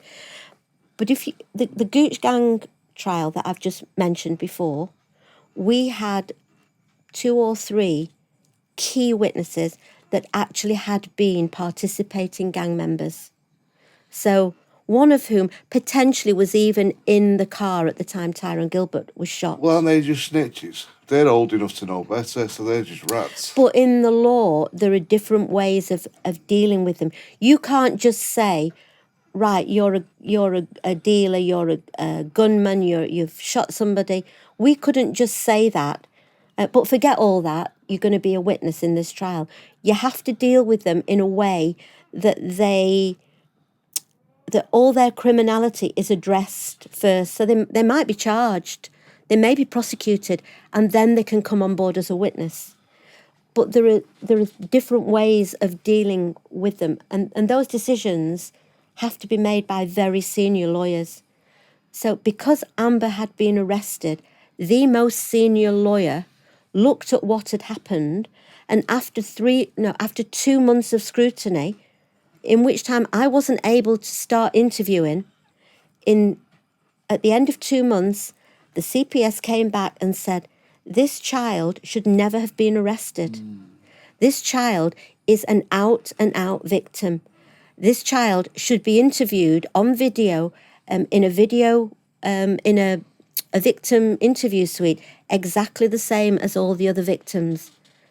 And that is critical. That is what my journey since then rests on, actually, because that decision was made at the highest level. And at that point, I was given the green light to start interviewing her. Does that make sense? Yeah, absolutely. Because if you're calling a child a prostitute, you're criminalising that person. Yeah. And a child cannot make that decision. So they are a victim of child all of the above. And the very fact that she's received compensation is proof that she was a victim. But what happened, and I am simplifying it, what happened, she spent months being interviewed as a victim at the request, at the decision of the CPS and the police. I did those interviews. She went to ID parades. She pointed out all the addresses. She provided as much as she humanly could to assist us. The men that she named also wrote other kids. 6 months later, she blew that job apart. Absolutely. My opinion is nobody expected her to open the can of worms in the way she did. And the authorities decided they didn't want this job to explode and go into all these areas. So what they did, they pulled it right back, really, and built the case around just one child, which was Holly. She was absolutely a victim in the same way as all the others. She was treated badly as well. This isn't about a good victim or a bad victim to me. It's about all victims. So at the end of 6 and 7 months, when this family have put their life on hold every day, have assisted the police through me, because I was given cast iron guarantees, the end of 6 months, they changed their mind. In one meeting, which I wasn't even party to, they came out the meeting and I was basically says, sorry, Maggie, we've changed our mind. We're not using amber anymore. There was a lot more to it. There was a path to that where they were trying to alienate they wanted her to walk away because that would have been the easiest thing, but she never did, because by that time all these kids trusted me. They'd give their lives up. By making her walk away, look at all the crimes those child would have then gone on to commit. And do you know? Still are. Still are. And do you know that every that she mentioned or spoke about in evidential videos, every she mentioned, every man who raped her, not one of those was recorded. There is no record of that on any of the... I've told the Home Office Select Committee about this. And actually there was an article very recently about, and I think it was Nottingham, where they've picked up... I was telling them years ago. So... And the job of any police officer is to record a crime. And if you're not going to prosecute somebody, you explain why not. Well, they buried it. Without me opening my gob and keep going on about it, nobody would know about that. But listen to this, it gets far worse because they changed the mind. And I was told, in fact, one of the officers said to me, Maggie, calm down, listen. What would these kids ever contribute to society? They should have just been drowned at birth. And that is the truth. I swear to you that every word I say is truthful. It shocks me to this day. How senior was that person? Well, I can't identify. I'll go to court once. Not the name, but can you say this position? Very senior. Very senior. Very senior. That wasn't a colleague. But when you've got people in positions of authority with those kind of opinions, you're on a hide. And the drama, 3 girls, is in that scene. The drama, in my opinion, doesn't go nearly far enough, but it does a phenomenal job of explaining grooming. And I'm very proud of the 4 years that I worked on that. But it gets worse because I stormed off that job that day because I would have planted him. I was just ashamed, horrified, shocked, incredible. I just can't explain. And I still saying feel a child sex a victim, a child, is a throwaway person. Absolutely. And after they've put 7 months of their lives on hold to help us for no reason other than they want to help other kids. But it got worse because, and I'm skipping through lots of things. Can you find it your time? Yeah. You don't hear this sort of stuff. You heard, I heard about that girl, and I automatically thought, well, if she's taking kids around there and getting paid for it. That wasn't how it was. But that was not how it was. It's how they portray it, isn't it? It's how they portrayed it. Because it's another way of saying she's not a credible witness. Exactly. She made a lifestyle choice. She's a bad kid. You know what? And that is in the drama, But she's still a kid. She's still a kid. And the damage that they have done to her will never go away. I've done my best to put it right. But it gets worse because what happened was they binned her. I walked off that job. Nobody rang her to say, we're not using you. To this day, nobody has been to her to say, we're really sorry. But what happened 8 months, 9 months later, once the barrister and the legal team got their head around what had happened, read all the evidence, saw what had gone on, they thought, shit, we can't run this trial without her evidence.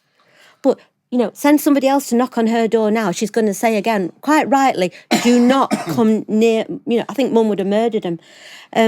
So what do? The only thing left to do, they needed her evidence in court.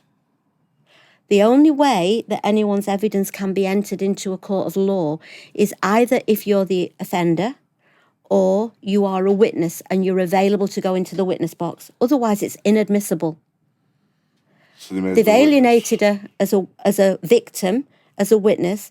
So what they're going to do, they're going to now go right back to square one and make her an offender again. But listen, I've got to finish this. But any offender, whether it's Jack the Ripper or Yorkshire Ripper or whatever, Fred West, you're entitled to know what you're being locked up for. You're entitled to be cautioned, to have legal advice. You are innocent until you're proven guilty. Everything used against that girl in court was as a result of what she told me on her video interviews. And they never even told her, right? It's not finished yet. They never even told her. So she was portrayed in court as an older madam who had recruited girls for this ring. That is a complete travesty of the truth. No, well, I can't to this day. You can see how emotional. I've got to follow it right through to the end. Please do. So she was portrayed in court in secret because she didn't even know that she was being named on the indictment as one of the gang in the conspiracy But they decided they weren't going to charge her. Well, the reason they didn't charge was because any solicitor worth his salt would have got that thrown out at the very first hurdle, because the CPS had already decided at the highest level that this kid was a victim. Yeah. Yeah. So then I go through all my process, and I can go back Are to they that. getting mad at you now, the family? Well, she doesn't know Oh, yet. no, she didn't know. In fact, I was forbidden from going anywhere near the family. I was treated like the enemy. I was threatened. I was told that you hand your phone over and you mustn't speak to them and you mustn't do this. And I'm at home. Because you're doing your job. Because I was doing my job. and I was saying, this isn't right. But they didn't want to hear that. So shoot the messenger. So I was going out my tree at home. I couldn't sleep. I couldn't eat. What is going on? So they're thinking you're the whistleblower then, aren't they? Yeah, and I spent 18 months trying to be heard as a police officer. But what happened... And I can go back to this, but I want to follow Amber's thread. Yeah. So what happened was I knew what was going on just before the trial, but I'm forbidden from speaking to them. I can't say anything. Probably the trial would have fell apart because what they've done to her is unlawful on every level. You are entitled to know what's being said against you, whether you're a murderer, but she was a child. 6 months after the trial, when I finally resigned and I made my decision to speak out publicly, even though I thought I'd go to prison, the other part that I decided to do was a priority. The first thing I did, I went back to the family and I knocked on the door, and it was like one of them. Understandably, because where have I been for the past year? I promised to be with them and I was forbidden from doing that. Went into the house, I sat down with the family and I explained what had gone on. To their everlasting credit, they let me in and they listened to me. And I said, I said, amongst all the other things, I said to Amber, are you aware that they put you on the indictment? And she did not have a clue. She burst into tears. And suddenly, the penny dropped, and this is covered in the drama, just slightly. She said, oh my God, it all makes sense. She just had another baby. And because she had been named on an indictment as part of a ring, as an abuser, social services had decided to cover their own backs, in my opinion, that they were going to take her children away from her. Oh, no. She still didn't know, though, that she'd been named on the indictment. She'd just had a baby about a week before I'd gone back to see her, 2 weeks. And what they'd done, they'd turned up at the hospital and they'd tagged the baby unlawfully because they didn't have a court order. 7 days later, they dragged her into court, and to his everlasting credit, the judge was on the ball. And after a year, he threw the whole lot out. And furthermore, he said, if you ever bring this child in front of me again, if you ever bring this child to court again, you bring it in front of me if I'm still sitting, or you make me aware if I'm still alive. Now, that is an indictment of the system. And I know from Amber that the police and the authorities had been going round her mates, trying to get them to say she was a bad mother. This is a bloody big example of back covering. But, we're not letting it go. That's shocking, that. Heartbreaking. It is, everybody in this country should be terrified, because if they can say that about a vulnerable victim of dozens of rapes by dozens of men, what will they say if it suits them? And I am horrified and shocked. And that's why I don't trust the system, because they knew it was wrong. Otherwise, why would they have kept it silent? Why would they have kept it secret? Everybody's entitled to a defence. No wonder more and more people don't trust the police. This is at the top of this is right at the top, though, because, detectives and bobbies like me wouldn't have been made aware of that. In fact, it was only when I started to speak publicly that anybody was aware. And since then, I'm working with barristers. I'm working with Harriet Wistrich, who's the very well esteemed human rights lawyer who she won the War Boys case and the Sally Challen case. They've never heard of anything like it, other than if you've got a really serious criminal who's absconded the country, then they might put them on an indictment, but it wouldn't be in secret. I'm just shocked to the core still that anybody could think. Justice hasn't been done, has it, really? Is right. So when you told the family that then, where did the case proceed next? I took the girls to see a lawyer straight away. I provided a long statement for the court, and that was why that case against her was thrown out, that she got to keep her kids. But even to this day, she still hides from the world, because she bears. I think 3 girls has helped a lot, because the public now, I think, understand grooming, and they don't judge these kids.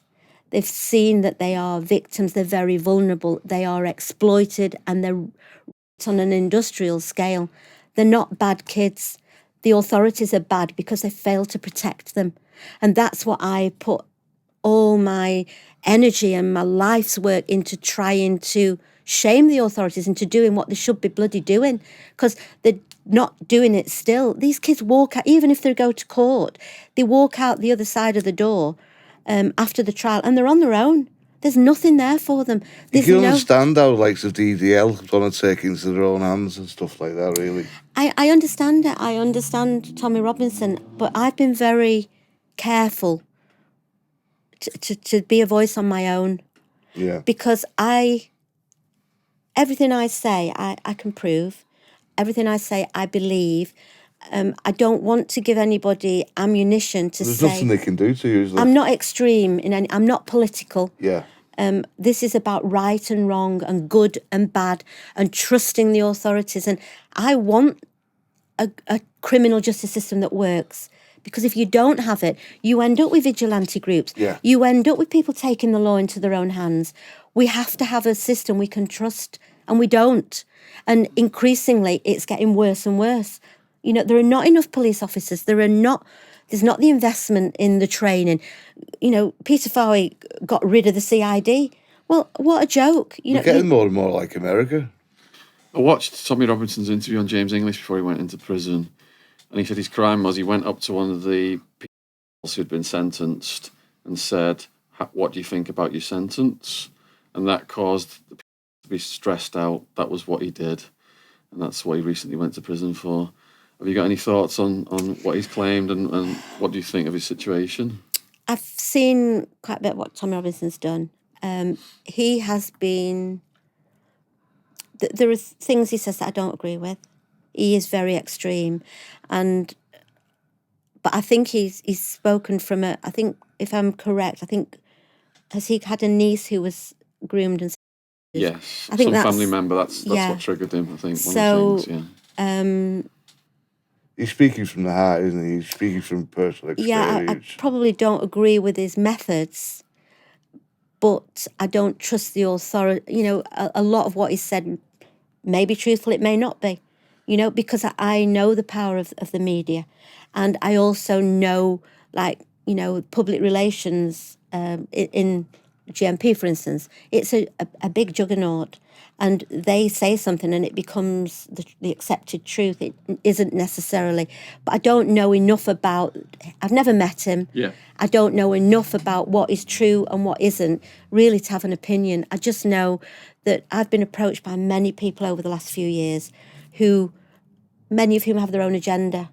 And I've just tried to steer clear of it and just speak for myself and speak for the kids who don't have a voice, and that they're lost in this system. And I can't keep up with the messages, and that's why I've started the Maggie Oliver Foundation, because I can't do for every child who needs it what I've done for the girls that I support. You can't take too much weight on, though, because it won't do your health any good. But who else is going to do it? I want, you know what?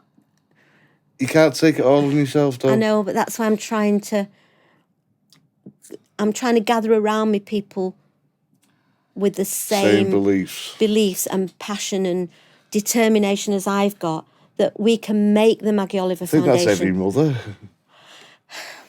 It is, but it's got to be people who... We need lots of people. There's people going to be watching this who are going to want to help you. Yeah. And those people can click down below this video and see Maggie's website and the foundation links. Please. And get in touch. We want volunteers. We're going to need money. So I want businesses who will... I promise that every penny we get will go to... I'm opening a pilot centre in Rochdale for survivors of abuse to come and help move forward with their lives. So they might not want to speak to a psychologist. They might not want to see a lawyer, but they might. But I want them to feel supported. And it's not just survivors of grooming. There are many women, for instance, within the Pakistani community, who have been forced into arranged marriages. They're very isolated. They have nowhere to go, nowhere to turn. They don't even have a voice, a lot of them, do they? They don't have a voice. They really that must be are horrible. Imagine someone saying to you haven't got a voice. Oh, well, I do. And I'm bloody using it. That's all I do have. That is actually all I do have. And I'm trying my best to educate the country, to educate people about what the authorities have allowed to happen. But the foundation, I feel that my book has kind of allowed me to talk to people who understand what's gone on now. And it's allowed me to start to gradually, it's not going to be instead of, it's as well as, but to focus on where we need to go. And my foundation is putting together and utilising all the lessons I've learned since I left the police. Because, oh my God, has that been an education? You know, even just to get a little bit of compensation, it's like pulling teeth. These kids trying to get legal aid, it is an antiquated and it's an abusive system in itself. One of the kids has got a bank statement, she runs a catalogue, and you've got to say, right, well, that £2 there is that and that. And yet you get the offenders, who went to prison for, a couple of years, who have dozens of children over many years. It is a joke. They were not even charged with most of them. Even the guy who got the 12-year-old with special needs, 13-year-old when she was pregnant, with special needs pregnant. We had a fetus. We did paternity. Even he wasn't charged with, and he was out of prison within 2.5 years. Him and 4 of the others who have now long since been released into the community. They are responsible for destroying dozens, if not hundreds of lives. Have they gone back to their own country? No, I was just going to say, they are fighting extradition back to Pakistan based on their human rights. Well, what about the human rights of the kids? They haven't got no human rights to school. Well, they give up their right to being protected by the law when they behave in the way they can. The kids themselves have had their human rights trampled all over. And that's where my voice is going, to expose this. You try and speak to the authorities, to the government, and they won't comment on an individual case. Well, I'm telling you, they've had millions in legal aid to fight extradition. I was going to ask you that next. I saw that headline. Millions. And it said these guys, they're getting millions in legal aid to fight extradition, taxpayers' money. I thought, is that inflated for headlines? No, or I'm going to ask Maggie this and find out the truth. It's true. It is absolutely millions true. Of taxpayers' money. Millions. And these kids... What kind of a system have we got? Certain countries like Saudi kill them, wouldn't they? It's absolutely. I think it's corrupt in many ways. I think people at the top, senior police officers, in my opinion, the blame's got to start there, hasn't it? Well, they're guilty of gross criminal neglect. They knew these kids were being. Well, they know this shit falls downhill. They should have dealt with this 25 years ago. They've allowed it to. It's like a snowball. They've allowed it to get bigger and bigger, and the people have operated without being challenged, and they've become more sophisticated, more skilled. They are great at avoiding prosecution. They know exactly which buttons to press and what to do. They use false names. We should have dealt with it at the beginning. We're still not dealing with it properly. The kids, victims. I mean, only recently the CPS decided they were only going to prosecute the easiest of to prosecute. That is official policy. On that basis, none of these grooming gangs would have been prosecuted. None of these serial rapists would have gone to prison. That is the problem with not tackling things when we know they're there. And for me, this is a crime that if you don't sort it out, if you don't solve it, you are allowing those men to destroy generations more kids' lives. And that's, with a murder, yes, you've got a dead person, not great. I admit that, but the damage is done. The damage is done. On the gang-related shootings, very often it's one gang against another gang. If we have to choose where we're going to put resources, well, my opinion is that this is our absolute priority in this country, because this is rife. So you're saying that the grooming gangs have looked at these cases and they've evolved their techniques now? 100%. And what are the techniques that they employ now then? They're just very skilled. They send the younger, good-looking guys in to recruit the kids, to bring them on board. Nice flashy cars. The number of these kids that will say that they had a boyfriend, they're not a boyfriend. They're a member of the grooming gang. They are rapists. They are pedophiles. I mean, I'm just talking about the grooming gangs. I'm not for 1 minute saying that there are no other kind of people, because there are. I think Facebook should make more of a restricted clampdown too. Well, online grooming is a big deal now, isn't it? Parents need to be aware of that and employ safety mechanisms. Family is probably a lot more widespread than the grooming gangs. It tends to be, though, one person operating in the family who's grooming kids. Or, I mean, I've dealt with jobs where you've got perhaps a few middle-aged white men living in a tower block who befriend and use kids. I'm not saying for 1 minute that this is the only kind of abuse. It's just, this is what I'm talking about today. I could talk about a lot of other kinds, but, it's difficult enough to kind of cover all the things that I want to cover just about, what I'm known for. But do you find, sorry to interrupt, do you find not so much grooming, but like child stuff like that, do you find more often than not the person knows the person?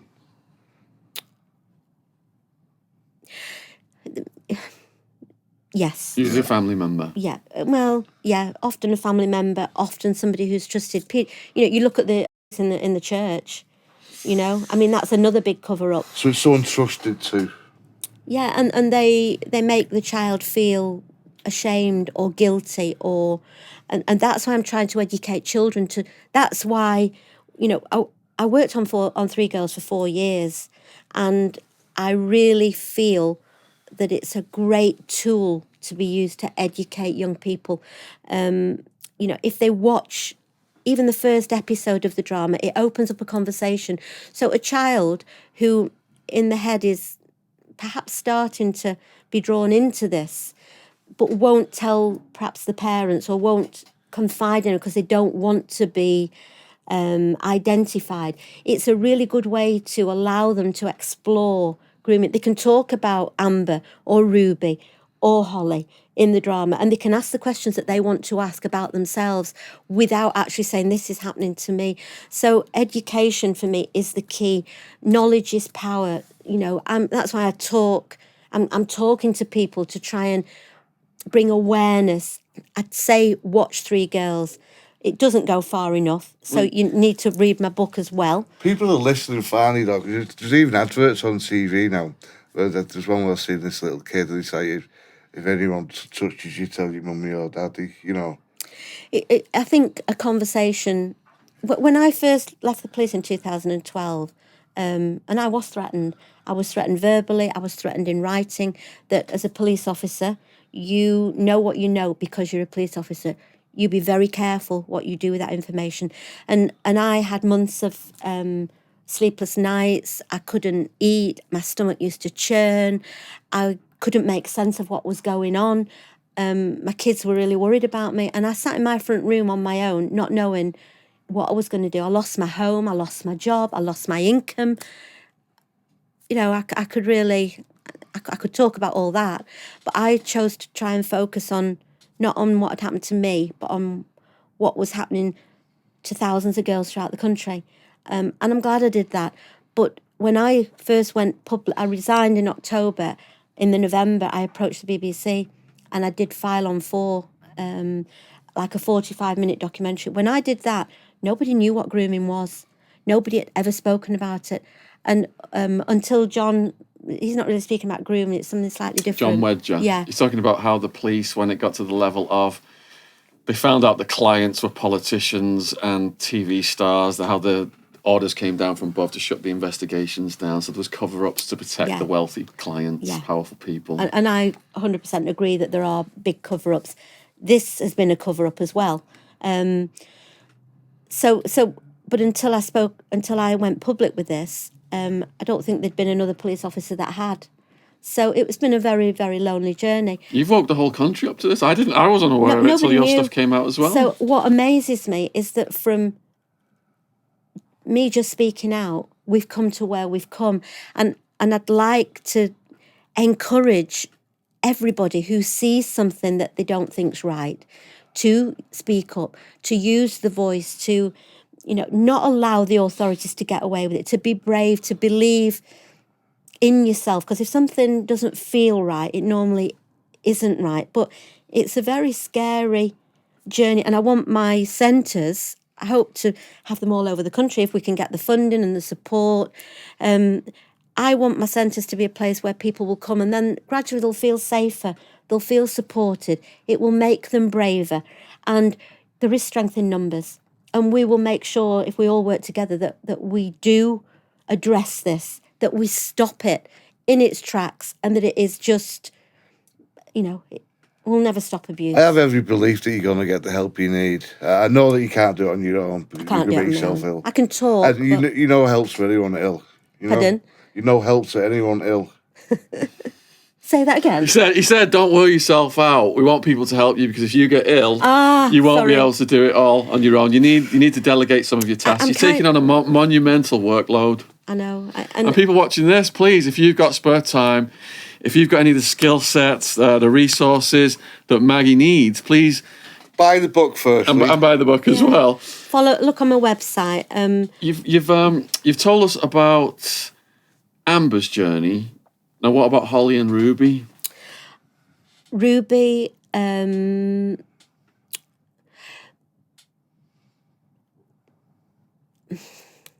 all damaged. They are not the young women they would have been if this had not happened. You said earlier that one of them, they were taking that case forward. One of the victims, the case was getting taken forward. They shut everything else out. But they did go to court with one of the cases. One of them, Holly. So what happened in that case? 3 girls obviously really follows Holly's journey in more detail than it does Amber and Ruby. Yeah. Amber and Ruby were 2 of the girls that I dealt with from start to finish and still do. They were the sisters? Yes. Holly's journey was... started the ball rolling in 2008, and she actually smashed up a kebab house. That's how the program started. That's how the program starts. And she was arrested, and then there were errors within Rochdale CID where they lost forensic evidence. And Shabir Ahmed, Daddy, he was arrested back then, and so were a couple of the other guys. So one of them was called Daddy. That was his name. Yeah. Who He was the ringleader, incidentally, I locked him up. I was the last person he will have seen the last time he was free. Wow. And that came as a result of a phone call we had where it looked as though he was going to get the heads up that we were investigating him. So, but the case was dropped in 2008, and the CPS dropped that case because they said that Holly wouldn't make a credible witness, that she had made a lifestyle choice, which is what was always said about kids who actually were victims of. So when we reopened Operation Span, Holly was one of the girls. We had a list of 27, and of that 27, the only 2 that came on board were the girls that spoke to me. That really, you spoke to, yeah. The other 25 were, you know, whether they were approached or in the right way, whether the time wasn't put into encouraging them. But Holly's case was taken to court, and she was flavour of the month, is what I would say, while she was necessary and needed. But really, I was talking about Holly and other kids, that when the trial's finished and they walk out the door, the support disappears. You know, there is nobody there to help them get counselling or This isn't actually just counselling they need. It is long-term psychological help, and it is non-existent. I'm trying to find psychologists, actually, if anybody here who specialises in trauma, who we are going to be looking for trauma specialists who are psychologists to work with the centre for these kids who need long-term therapy and help. But that is not given to these kids. It's not there. The legal advice isn't there to get compensation. The girls that I know weren't even pointed in the direction of criminal injuries compensation. They're just unaware of it all. They are a commodity. The legal system treats many victims actually as a commodity. They're useful, but what is good for them comes secondary to that. That they're useful. When they're no longer useful, they are once they've got that tick. Yeah, and that's what I could never accept, and I still do try and go the extra mile. Maybe that's why I'm doing what I'm doing, but I was like that in my job. You know, on some of the jobs, I actually worked on a job. You know, the Moors murders. Oh God, yeah. Well, Leslie Ann Downey's brother lived on my patch, and he was in a house with Leslie Ann Downey's mum's ex-partner. Leslie Ann Downey's brother was in the house with his 2 children, and there was a woman became obsessed with the Moors murders, and she actually set fire to the house, burnt the house down. He got out with his daughter. He got out with one of his children, and the other child died in the fire. Jesus. But I worked on that job, and it was a heartbreaking job. But there's a charity called Child Victims of Crime, and I've got the family like a holiday to Disney World. You don't have to do that as a police officer, but you know, these families go through the mill, and the money is there if you take the trouble to point in the right direction. To get it. Yeah, but it just takes a little bit of extra thought. You don't have to do that as a police officer, but often that bit is the bit that matters, in my opinion. Getting through those layers of bureaucracy. I bet there's more young girls groomed what don't even come forward. Oh, there's got to be an epidemic of it. It's the tip of the iceberg, you know. I'm thinking of doing my own podcast, actually, trying to collect voices of people who have never been heard, you know, survivors who don't want to go to court, who don't want to write a book, but talking and speaking out is a way of feeling valued. It's a way of knowing that you're supported and helping you to move forward with your life, knowing it's sometimes at the right time. But many places where I go, people who have never spoken about being come and talk to me. We had a survivor on yesterday, Helen Wood, and she was at age 7. But she is a very strong character, and she would be a good person to get on your podcast. She went on to win Big Brother. What's her name? Helen Wood. Oh. Wayne Rooney. She made headlines with the Wayne Rooney thing. She became an escort, and there was it was leaked that she slept with Wayne Rooney. I could say something there, but I won't. Who hasn't? Well, going back to Holly then. So she had to get up in court then? That trial went ahead? Holly? Yeah. So she can you describe what that was like? Were you there in court that day? No, because I was off work by this point. I mean, my last day at work was in February 2012. I'd gone back to the major incident team, but my head was up my arse, basically. This was all that I could think about. And I was trying to go through the motions and do my normal job, and I was in work doing a photocopy, turn around 1 minute I'm standing, the next I'm flat on my back on the floor, and my team took me to the doctor. I never went back to work. It almost destroyed me, this. I've kind of fought through it, but for the only time in my life, my doctor gave me antidepressants. I took them for a few days and then threw them away. So I wasn't at court. I was sat at home watching on the TV. I wasn't being given any information, but obviously Holly was involved in the drama, and she struggles with life. She struggles still. She had to get up and testify in court, did she? Yeah, she did. Many hours of testimony. Hours and hours. She had to relive it again. Yeah, and if you think about it, every one of the defendants has a barrister. And they tried to rip it to And pieces. every barrister, the way that trials are run in general is horrific, actually, because and it prevents victims of often from approaching the authorities, because that process is a scary process, and the damage is often as bad, if not worse, than the actual abuse, because you imagine the fear that after unburdening your soul in a court, of talking about the most intimate parts of your life, probably the worst memories you've ever had in your life, that for some reason that the offender's found not guilty, and then the public knows that you've not been believed. Are they making it up? Is it? We need to really think. We really need to think carefully. My thoughts on the Rochdale case was that we had so many victims that if we could deal with those victims in the right way and encourage them to tell us what had happened, we probably wouldn't have had a trial, because the men would have seen the weight of the evidence against them was so overwhelming, and professional evidence, crisis intervention. I mean, the drama, one of the characters played by Maxine portrays a crisis intervention team worker. The real crisis intervention team worker didn't carry out that role. She was a manager in real life. That's an amalgamation of lots of different roles within an organisation. But the girls who were face to face with the victims, they were handing out condoms to them, which I personally have a bit of a problem with. If it was my 12-year-old daughter going for condoms, I would want to know. I'd want a conversation.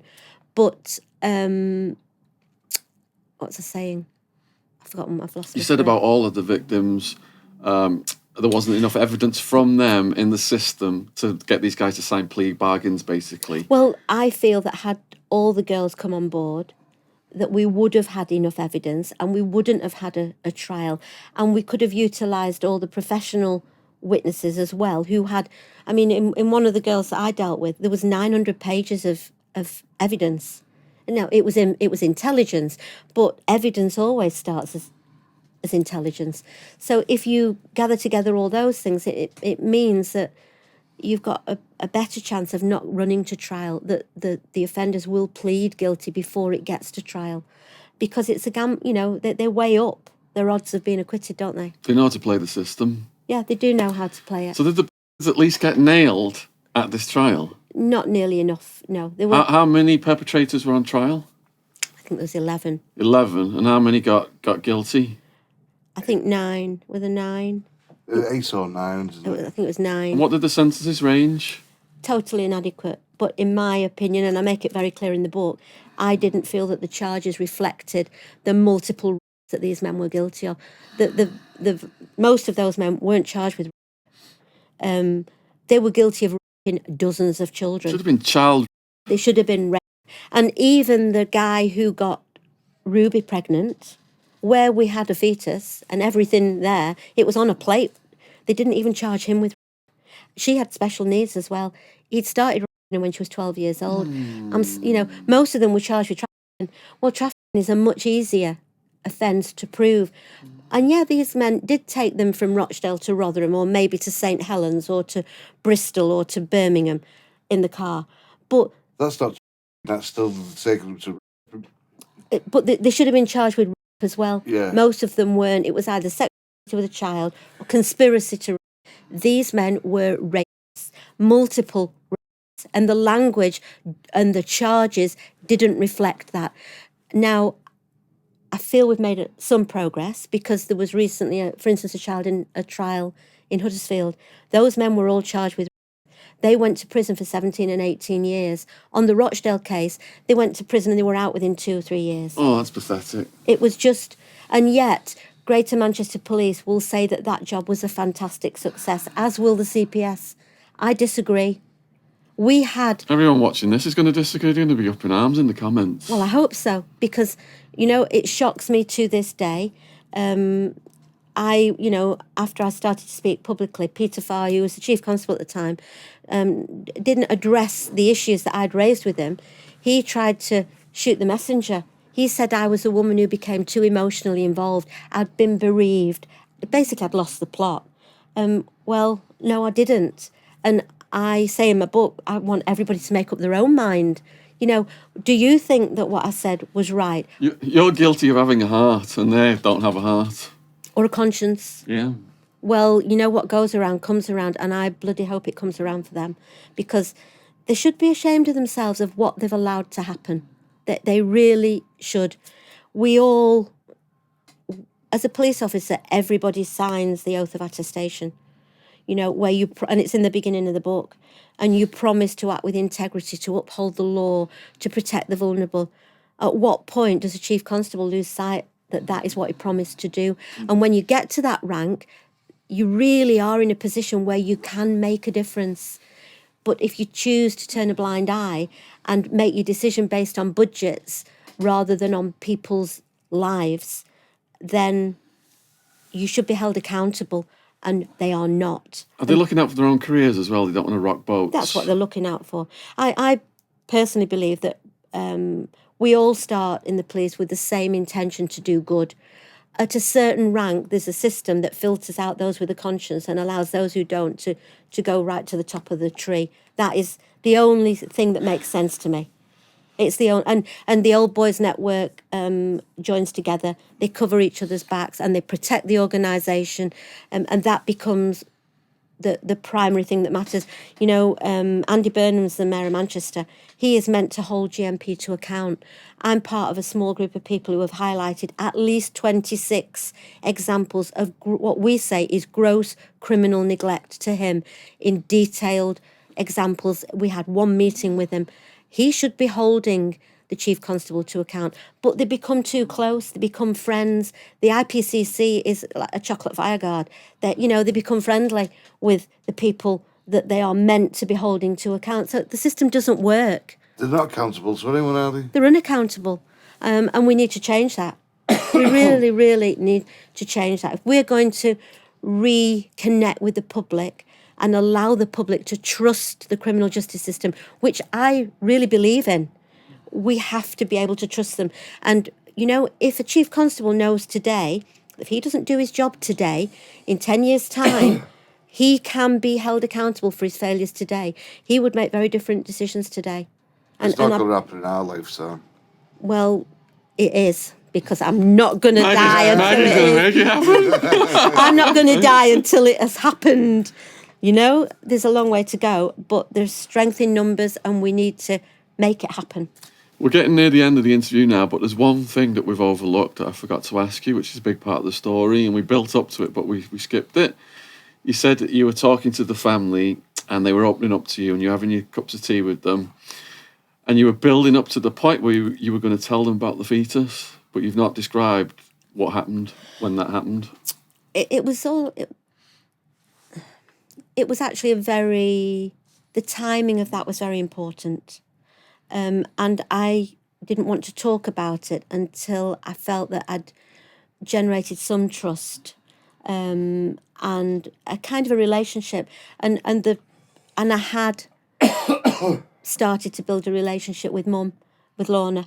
And it was quite a big deal, though, telling her. I was very mindful that I'm telling her that we've actually got a grandchild in a freezer. And how would I feel if somebody came and said to me that my daughter, that my grandchild had been seized and I'd not known about it for 2 years? And how would I feel? So I actually took her. She didn't have a lot in her life at that point, couldn't drive, didn't. So, and I don't even know Rochdale very well, even though, strangely enough, I was born there in Littleborough. But I took her up to Hollingwood Lake, and we went for a big walk around the lake with her youngest child, and we were feeding the ducks, and then we went for a brew. And I just said, look, Lorna, that there's something that, you need to know, and then we need to tell Ruby. And I just told her, and she was just... couldn't believe it, and couldn't understand how it could happen, and cried. But even in those circumstances, when we carried on talking, and she recognised that actually here we had absolute concrete proof of the guy who had her daughter. And so she chose to say, well, what's done is done, so let's go and get him. But even then, that man wasn't charged with her daughter. And he was out of prison walking got DNA right there. We had DNA, we had a fetus. He had 3 children of his own. So even in relation to all the safeguarding measures for all these men, GMP knew what had been going on 2 years before. Nothing was done about all these. They were left to continue living with their own children. Many of them were taxi drivers, picking up kids, going to school, picking up kids from school. But Lorna chose to say, right, well, let's go and get him. And then she supported me in timing and telling Ruby, which was on a separate occasion, that we had this fetus. And, strangely enough, no, not strangely enough, actually, it's very important to say that these kids now are not kids. They're all in the young women. They're in their early 20s. They now recognise 100% how they were failed. When I first met Ruby, she thought these were her friends. She basically told me to fuck off, that it was, her words were, it's a mint time, and if the police hadn't got involved, I'd still be doing it. I talk to Ruby now. She is passionate about making the changes that protect children today. She now knows how she was failed. But none of these kids recognise when they're in the thick of it that they're being too young. Are you in relationships now? Yeah. They've all got kids of their own. And they're getting on. Because you think it's mentally scarred, wouldn't you? It has. I mean, I won't go into intimate details about each of them, but they never recover. They're always damaged. The relationships in the future are damaged. Who can they trust? I remember Amber, after the drama went out, because she was like demonised in many respects, that her house was identified on social media. She rang me at like 1 o'clock in the morning. She had kids in the house. Somebody had threatened to firebomb her house. They were saying she was the procurer. Yeah, because that's the way she was portrayed. Yeah. I'm telling everybody who's listening, that is not the reality. She was a child who was abused and deserved to be protected. What they did was they demonised her in order to justify what they had done against her. She was had to be added onto that indictment to get her evidence into court. So they blackened her name. She hides behind the curtains to this day. But when the drama went out, her house was identified. She rang me. I'm over an hour away. I said, ring the police. Police had no record that she'd been a victim of this gang because it's not recorded on the system. So the layers of this, you only have to scratch the surface and the damage goes very, very deep. Do you think any of them would come on the podcast? Because victims now that are going through it, to hear their actual testimonies, it would be really powerful. I don't think they'd want to relive it, would they? They want to put it behind them. It's difficult, and I'm pretty protective of them. Yeah. I took one of the girls one time because she wanted to speak on a TV programme, and she wasn't protected in the way that she should have been. TV just uses people up. They get a soundbite out of them, and then maybe you're best doing it on your podcast. Misrepresent what they say. I'm just going to say I would like them to talk as we move forward. I can't do everything at once, but that is for next year. Once the pilot centre is established, which I hope will be maybe February or March, but that depends on whether we get the backing, whether I get the funding, whether I get the right premises. I'm just looking for the right location, which is critical, actually, that they are not going to be targeted or identified because they come into my centre. So there's lots of things going on, but I would like to start to gather voices of survivors who want to speak to somebody who would support them. In terms of the money, then, I'm going to give you a couple of quid on the way out of here for your foundation. There's going to be links in the description box below this video. I expect hundreds of thousands of people watch this. So if people just, put in a couple of quid. Buy in the book, donate whatever you can. It's all appreciated for. It would all be, we've just, it's taken a few months, but a lot of my time this year has been, I've got two amazing people now who are co-trustees, but we've now got a charity number, which I've had about a month. So now we can get gift aid. I need a fundraiser desperately. Somebody who has experience of applying for funding for, lottery funding and corporate funding and public funding, because this will be a public service, because the public authorities are not providing what I hope to provide. I want it to be a drop-in centre, though, a place where people can come and be supported, be mentored, just be safe. They don't have to talk about it. No. It will be a gateway to those, to that help, though. That's how I see it evolving. So a long way to go, but you've got to start somewhere. So even if you can't donate, please let Maggie know in the comments below this video how you felt about this story today. Please subscribe to the channel and support us. You don't have to pay to do that. Subscription icon is in the bottom right-hand side of this video. I have mentioned various other interviews I've done with ex-police. I'm going to start a ex-cop interview playlist, and that will be down there below if you want to watch those other interviews as well. So if there was ever a person on the podcast who I wanted to give a hug to, it's you, Maggie. Bloody hell's fire. Everything you've been through. Well done. Thank you, Sean. Thank you for listening to me for all that. I bet your ears are battered. No, I could listen to you all day. Seriously? Well, there's a lot more. I mean, read my book, anybody who hasn't read it. But it does kind of, everybody only wants to talk about the grooming. But I think I tried to fill in bits about how I am as a person so that they can understand why I felt I had to do what I did. Your personal journey was so informative. It shows how you became the person you was and how your heart and soul was into everything. But the heartbreaking things that happened with your family, like I said earlier, I had tears in my eyes when I was reading those. Yeah, it is. I mean, but if nothing else, I wasn't going to write a book, but I was asked so many times, and I'm really happy now I've done it. It was a very difficult box for me to unlock. But even for my own kids and I've got two little grandsons now. When I'm like pushing up daisies, they can read that and they can hear about the granddad and about Macy, and so even if nobody else reads it, I'm glad it's done. It's. I highly recommend it. I'm going to leave a 5-star review on Amazon when I get back as well. Please do, everybody. And WH Smith Travel, if you're watching, you should be stocking it in the airport. Amazon's the best place, or Asda and Amazon worldwide. Waterstones. Take care out there, everyone. Cheers from Liverpool. Thank you. Thank you. Yeah, that was absolutely brilliant. Is it all right? Yeah, I think we did 2 hours and 25 minutes. I get a hug. Pleasure meeting you. Keep the wild man hug in the video as well.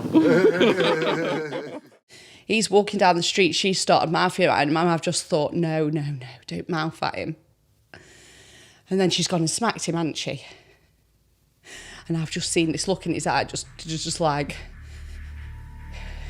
I can't even explain, just pure evil. And I've thought, okay. Anyway, this is about, at this point now, there's a mass brawl. There's her fighting him trying to fight her, the guy sticking up for the girl, and I've gone to go back in to see, because the kids are there. So my little boy's asleep at this point. And I've seen a knife on the floor, and I've thought, what the hell? Who's got that there? Who's brought that there? It could only be him. So I thought, he's going to kill me. If he gets up from this fight, he's going to kill me. So I've just grabbed the knife. And I've just stabbed him, I'm just stabbing. And then my friend obviously somehow has got in the way and I've stabbed him. I'm just in a mass rage. Something's come over me, I don't know what, and I've thought, oh my God, what are you doing? I've ran back in the house, I've put the knife in the sink. Like this time, he's had a chance to get up, he's ran to the British Legion, Working Men's Club. The next thing I know, armed police have come, get on the effing ground, get on the ground. So I'm put my hands behind my head, I'm on the ground at this point with a gun to me. And all I'm thinking is, what have you done? My little boy's woken up.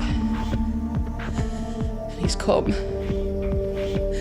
And he's seen me. They've got the baby, but his head's come out, but the cord's wrapped round his neck. Oh, no. Not once, but 4 flipping times. 4 times. So he's blue. No! Yeah, the baby's blue. Can you see this? Yeah. What's going through your head now? Well, he's dead. I'm thinking the he's baby's dead? Yeah. I mean, there was another baby killer that came up to me. She'd stuffed socks in the baby's mouth. Yeah, killed the baby. There's a knife on the side, so I've grabbed the knife. I've said to him, I'm going to juck you up in a minute if you carry on doing that. He's then grabbed the knife off me, starts slashing his throat. I've gone screaming. He's then dropped the knife. My mum's in the corner on her own, like literally in a heap on the floor.